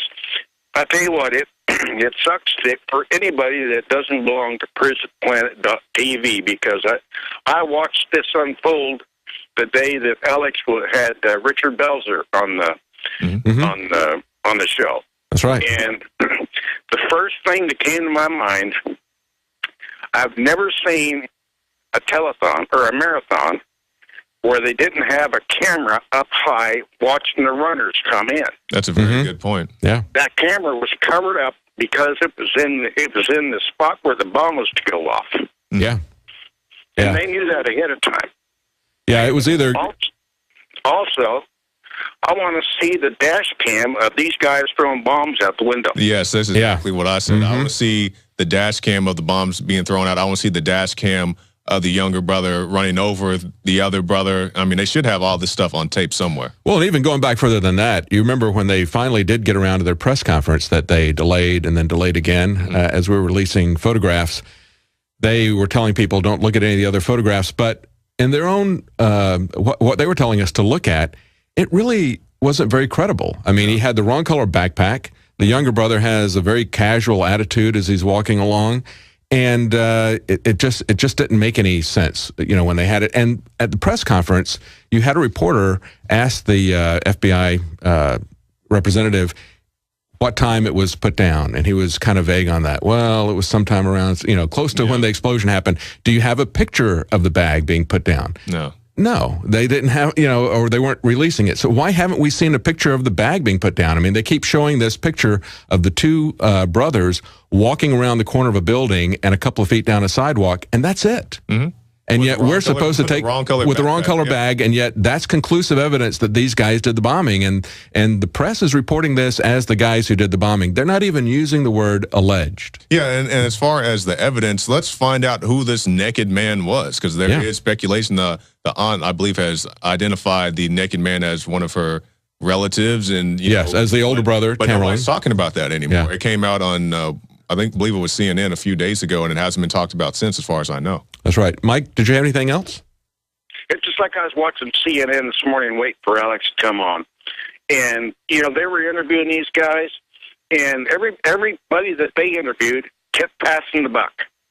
You know, that wasn't my department, and, you know, that was a different district. And they had a long rifle, and, you know, of course, they had to bring the long rifle into the scene. There was a long rifle in the car. You know, it's just so full of holes that this thing isn't going to float. In fact, it's going to float about as good as that boat. Absolutely, but you see that they've got their agenda coming out already.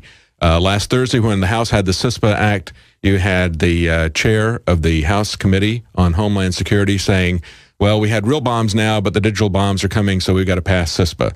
Then you've got the guy who was a co-sponsor of CISPA coming on and talking yesterday about all these dangers and everything, how this has got to be put in. So they've got an agenda. They even tried to tie this into other firearms, you know, say these guys didn't have the proper licenses for their handguns, so therefore we've got to have, you know, more licenses. I guess we're going to have pressure cookers banned next. And black powder for making ammunition is. Oh yeah, that's a real thing too. Yeah. Absolutely. Well, thank you, Mike. We have to move on to let's go to David in Alaska. David, are you there? Can you hear me? Yes. Yes. Yes, I got a question. Maybe you could help quote either in the Constitution or in the Declaration of Independence.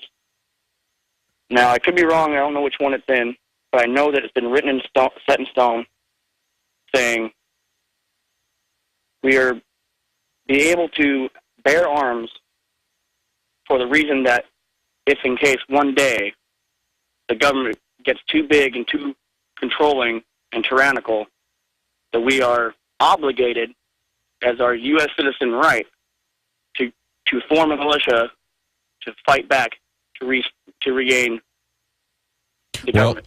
The Declaration of Independence, you know, they always have you memorize in school the part of that these rights are inalienable rights, okay, and but they don't have you memorize the second half of that first paragraph, which says that when a government is destructive of these rights, it is the right of the right and the duty of the people to alter or abolish that government. They don't want you to memorize that part of it. But when you talk about the Constitution, really the militia and the Second Amendment comes in two places. It's not just the Second Amendment, but it was also in Article 1, Section 8.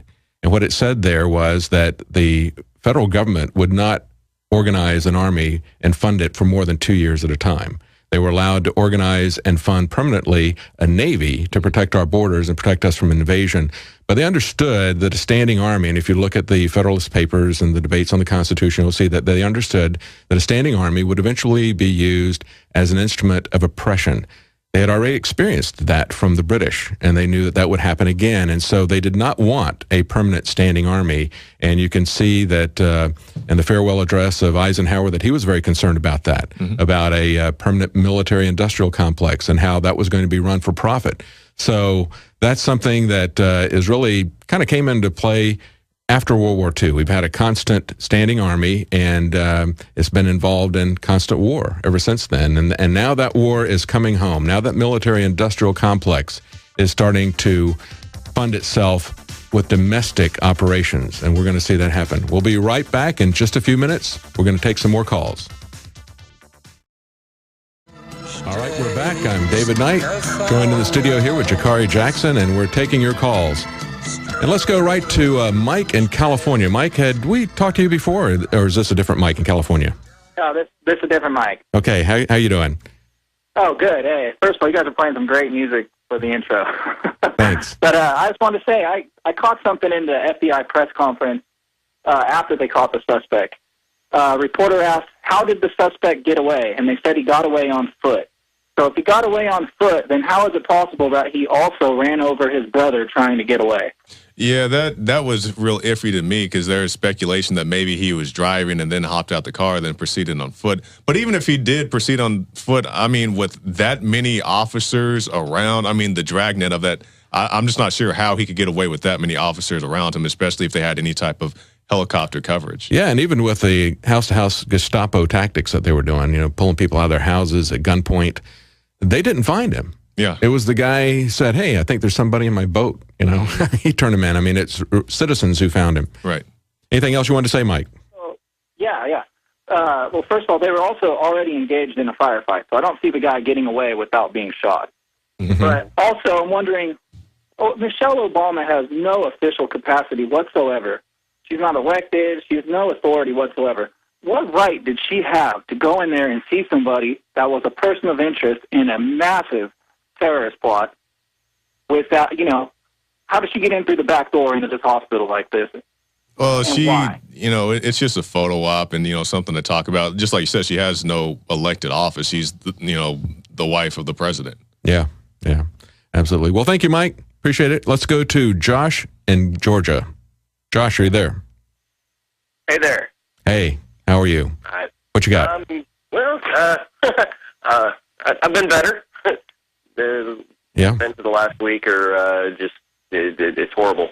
Absolutely. But what I wanted to do is kind of plug here. I've got a page on Facebook that I started in a group, and it's called, the name of it is The Constitution is Alive.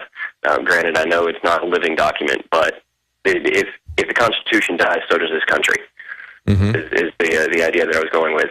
Also, email it at Hotmail, the same name. And what it is I've been getting in contact with various national and local groups, as well as trying to contact senators and legislators about having a national rally on July 4th. I feel that date will send an even greater message than any other day of the year, especially for this nation, for us to march on our state capitals. I feel that if you can make it to Washington, that'll be great. But if you can't make the cross country trek, the state capitals will work for gun owners across America to finally stand up and have our voice be heard where we can. Absolutely. And your voice is going to be heard better at the state level than it is at the federal level. I mean, we've seen that over and over again. There are some legislators at the state level. We have some people here in Texas who are trying to fight the TSA's overreaching violation of the Fourth Amendment and other things. And so you do have some people who are pushing back against federal usurpation of power and overreach, and they're at the state level. So you need to really get involved there and support those people. And I have been. I haven't really gotten any feedback from anybody, any politically wise yet. But we'll keep trying and tell people on your Facebook page to work against CISPA. That's the thing that's in the targets right now. Right. Well, that's it for today. Thanks for joining us, and stay tuned for more developments. Tonight's Infowars Nightly News at 7 p.m. Central, 8 p.m. Eastern. Say in the city now, don't come out of your homes for your security. Terrorists are in the area. That's how they live in communist and fascist countries. They just announce when you can't come out of your home or when there's a daytime or nighttime curfew. But it's all for your safety, of course. It's all for your safety, of course. It's all to stop the drug dealers, too, when the government ships the drugs in. They create the crisis to offer the solution to run our lives. And then the neighbor, looks out and sees the boat and sees the blood on it. And, because the lockdown had been lifted, he wouldn't dare go out while the lockdown was on. He sat there and looked at the blood on the boat and everything and waited. And when the lockdown was over, he went out to look and thought he saw somebody in there, so he went and called the police. He followed his orders. Man, I'm telling you, if the police announced, you're locked down in Austin, do not leave your home, you know what, I'm going to go out. I've had enough of the stinking government. By the way, you're running Al-Qaeda, and everybody knows it.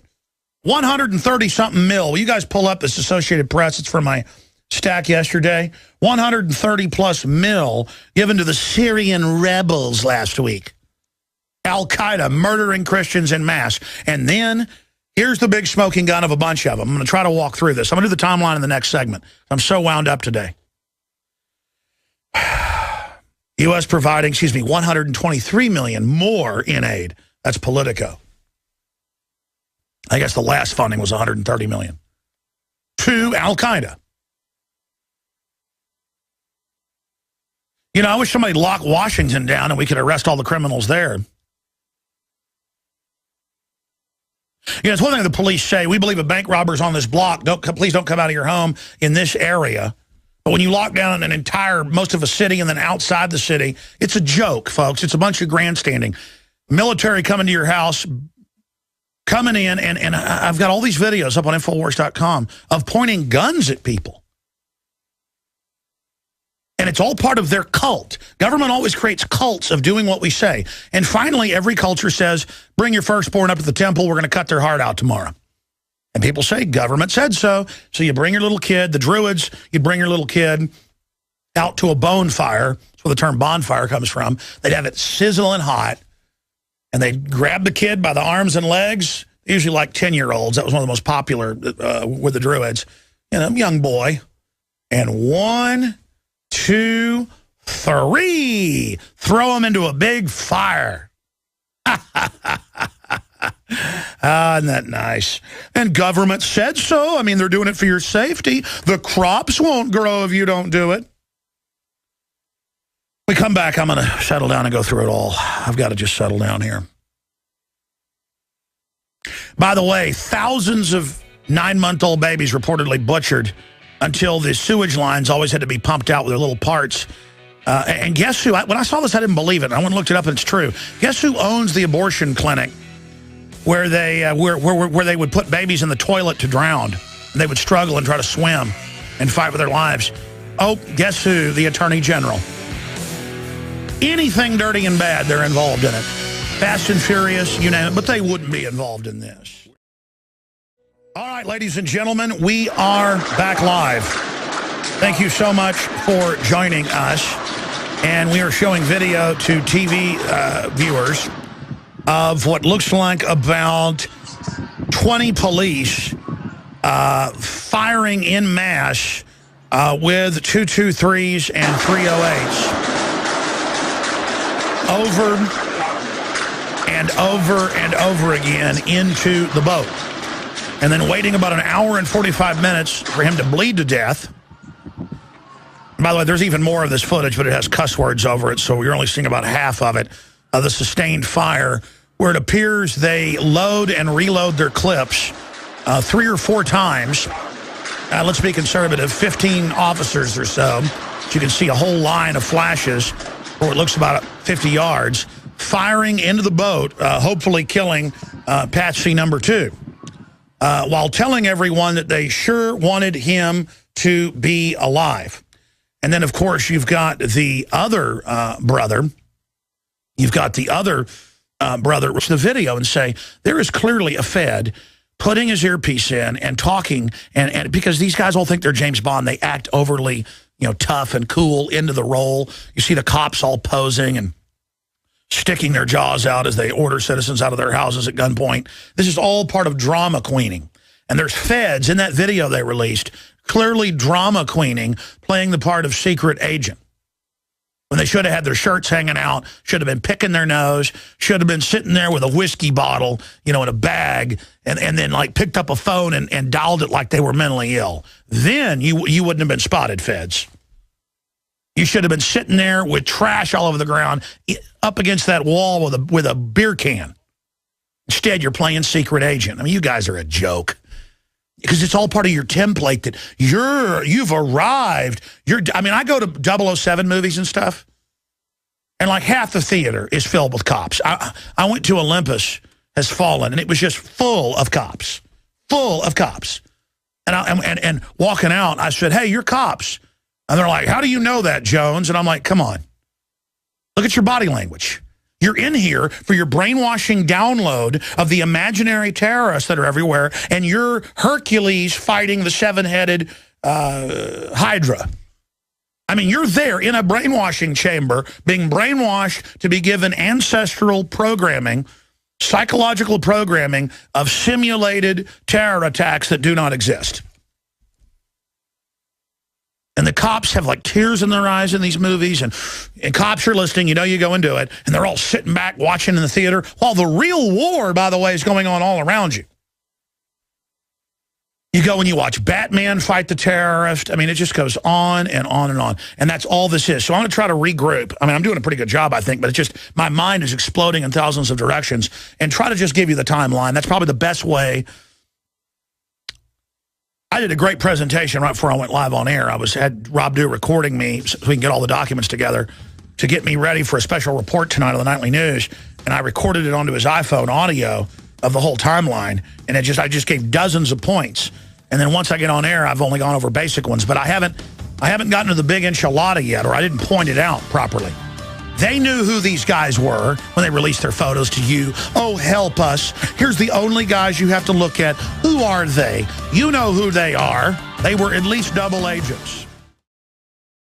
This is the end of due process. This is the end. The next time one reported gunman is on the street, I guess the police have to lock down an entire city and come door to door aiming guns at you and going in your house without a warrant. That's called public safety. Actually, it's called martial law. This is the end. They sure needed to hunt down both brothers and kill them. And they sure thought they'd killed him after they pumped hundreds of rounds into the boat. But unfortunately, I was listening to the police scanner live via Ustream from Boston. They were like, oh my gosh, the media's got a fix on the boat. Get in there and get that media out of there. But then the younger brother climbed up out of it and climbed out. And so they were unable to, I guess, burn him down or shoot him like they did Dorner to make sure we never find out what really happened. So then they had to get him down on the ground and do, I guess, a tracheotomy, it looked like, on him to make sure. They said he may never be able to talk, but he's communicating with investigators. I'm sure he'll confess very quickly. If they have to, they'll waterboard his mother in front of him.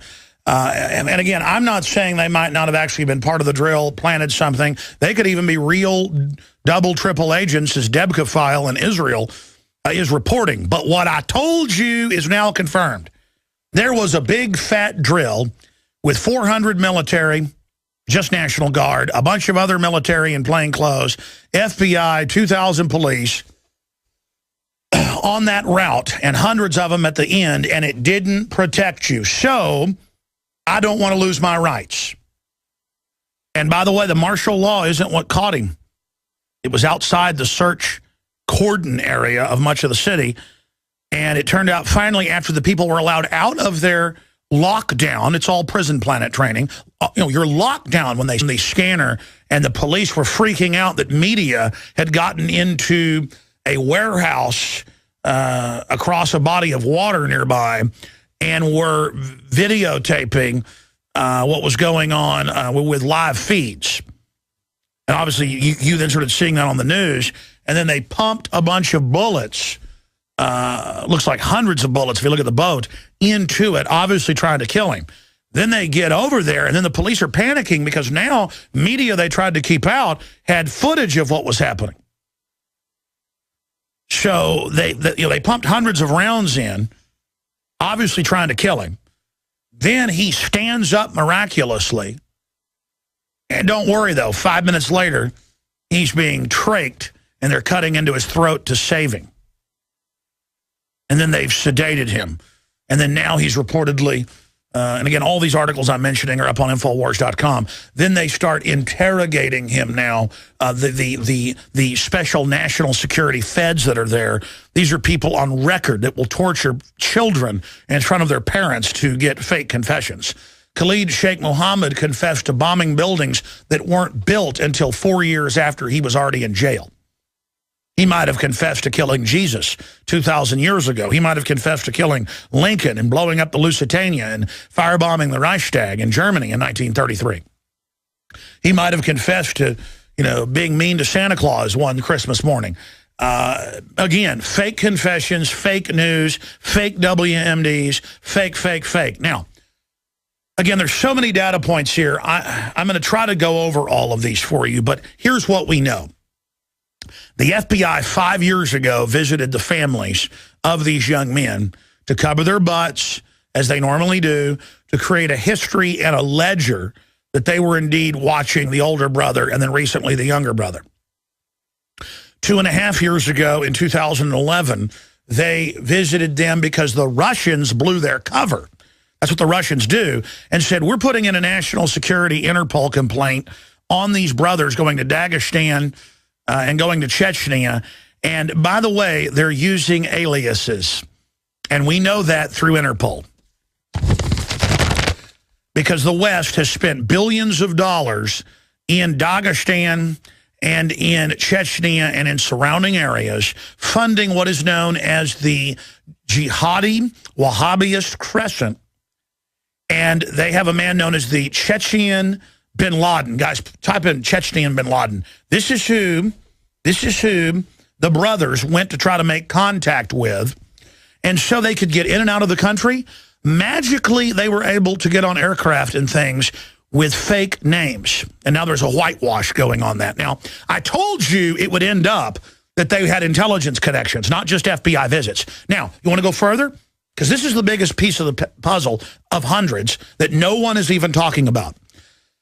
The FBI had them under surveillance for 5 years. Probably CIA or maybe even foreign intelligence running these guys. Again, who's funding al-Qaeda publicly?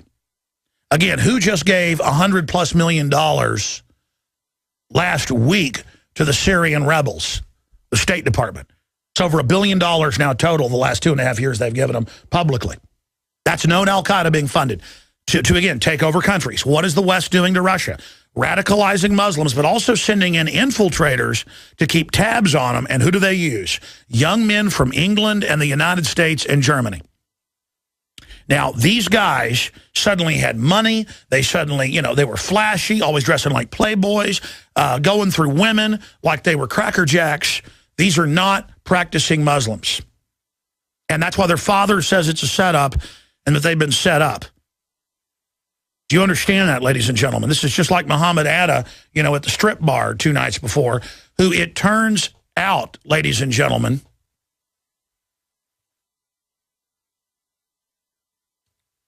that these guys were absolutely being protected. So let's go over this for everybody here.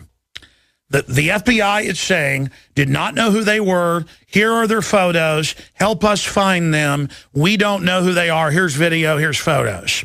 We don't know who they are. And I could watch.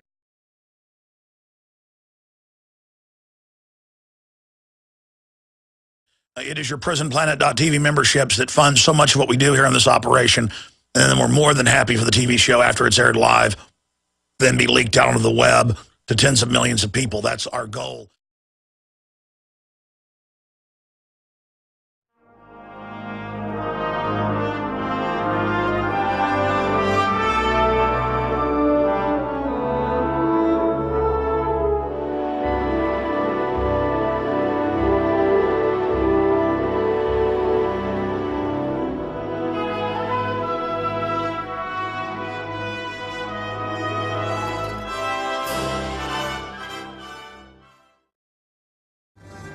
Ladies and gentlemen, thank you so much for joining us today.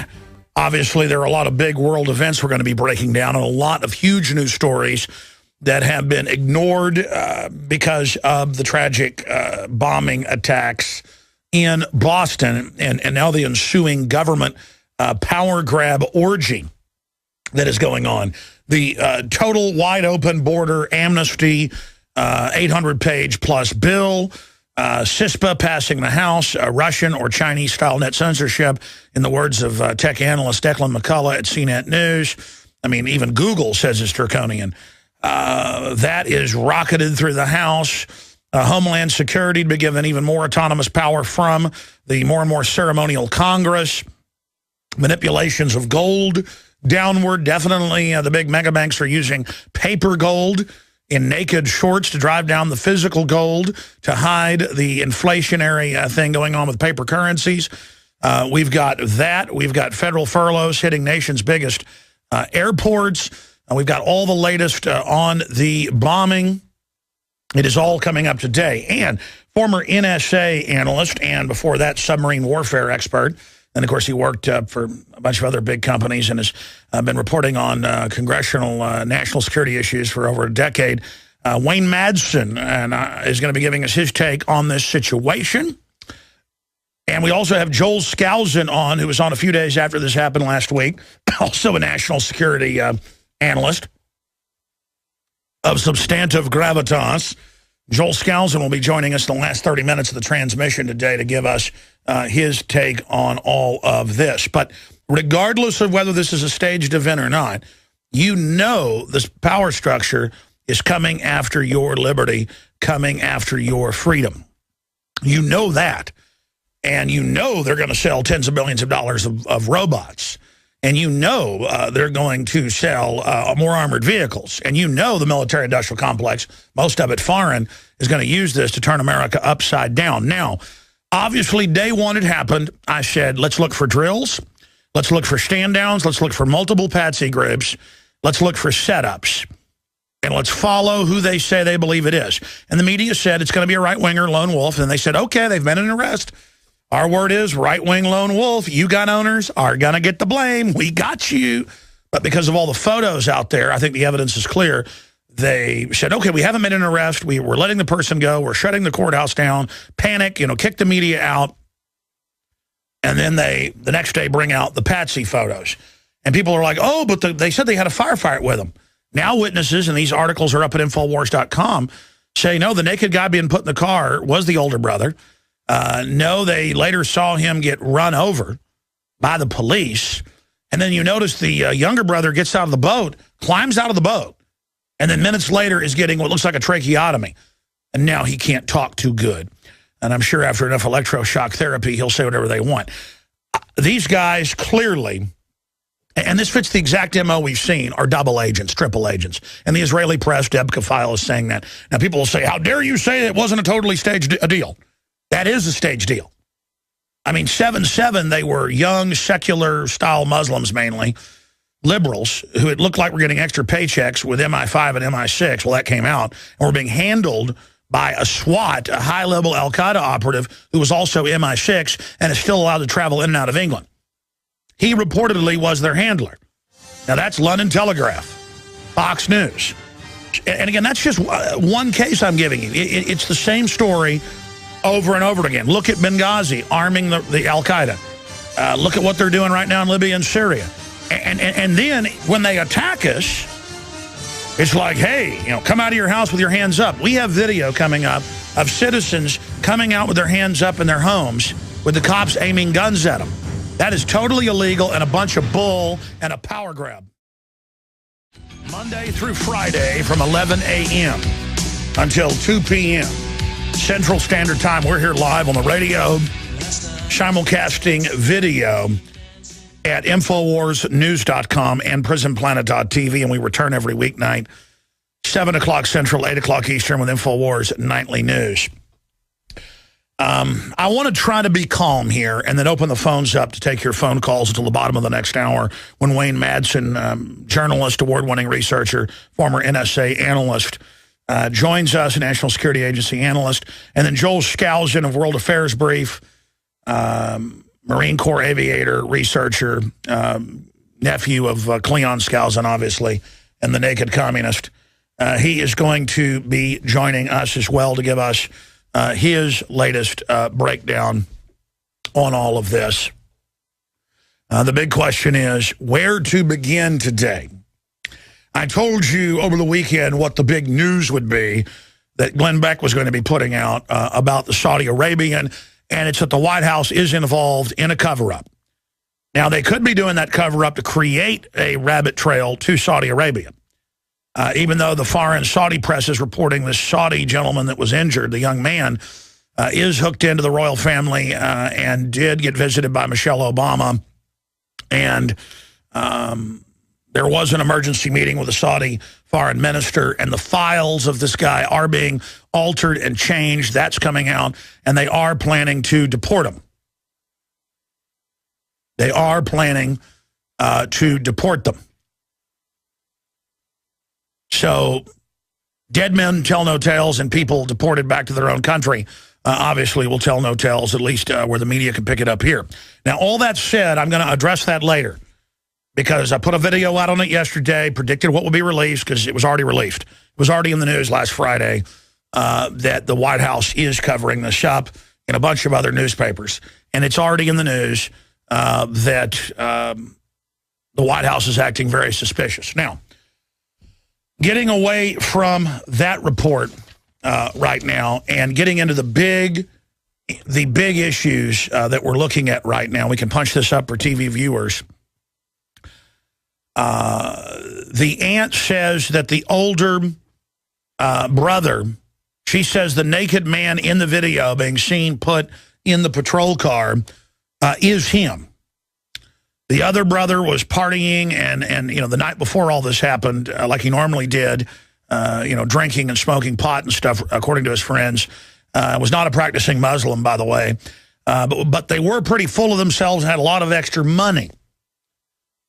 You also, again, now have witnesses in the local news. These articles and videos are up on Infowars.com. We're going to be breaking those down. Saying that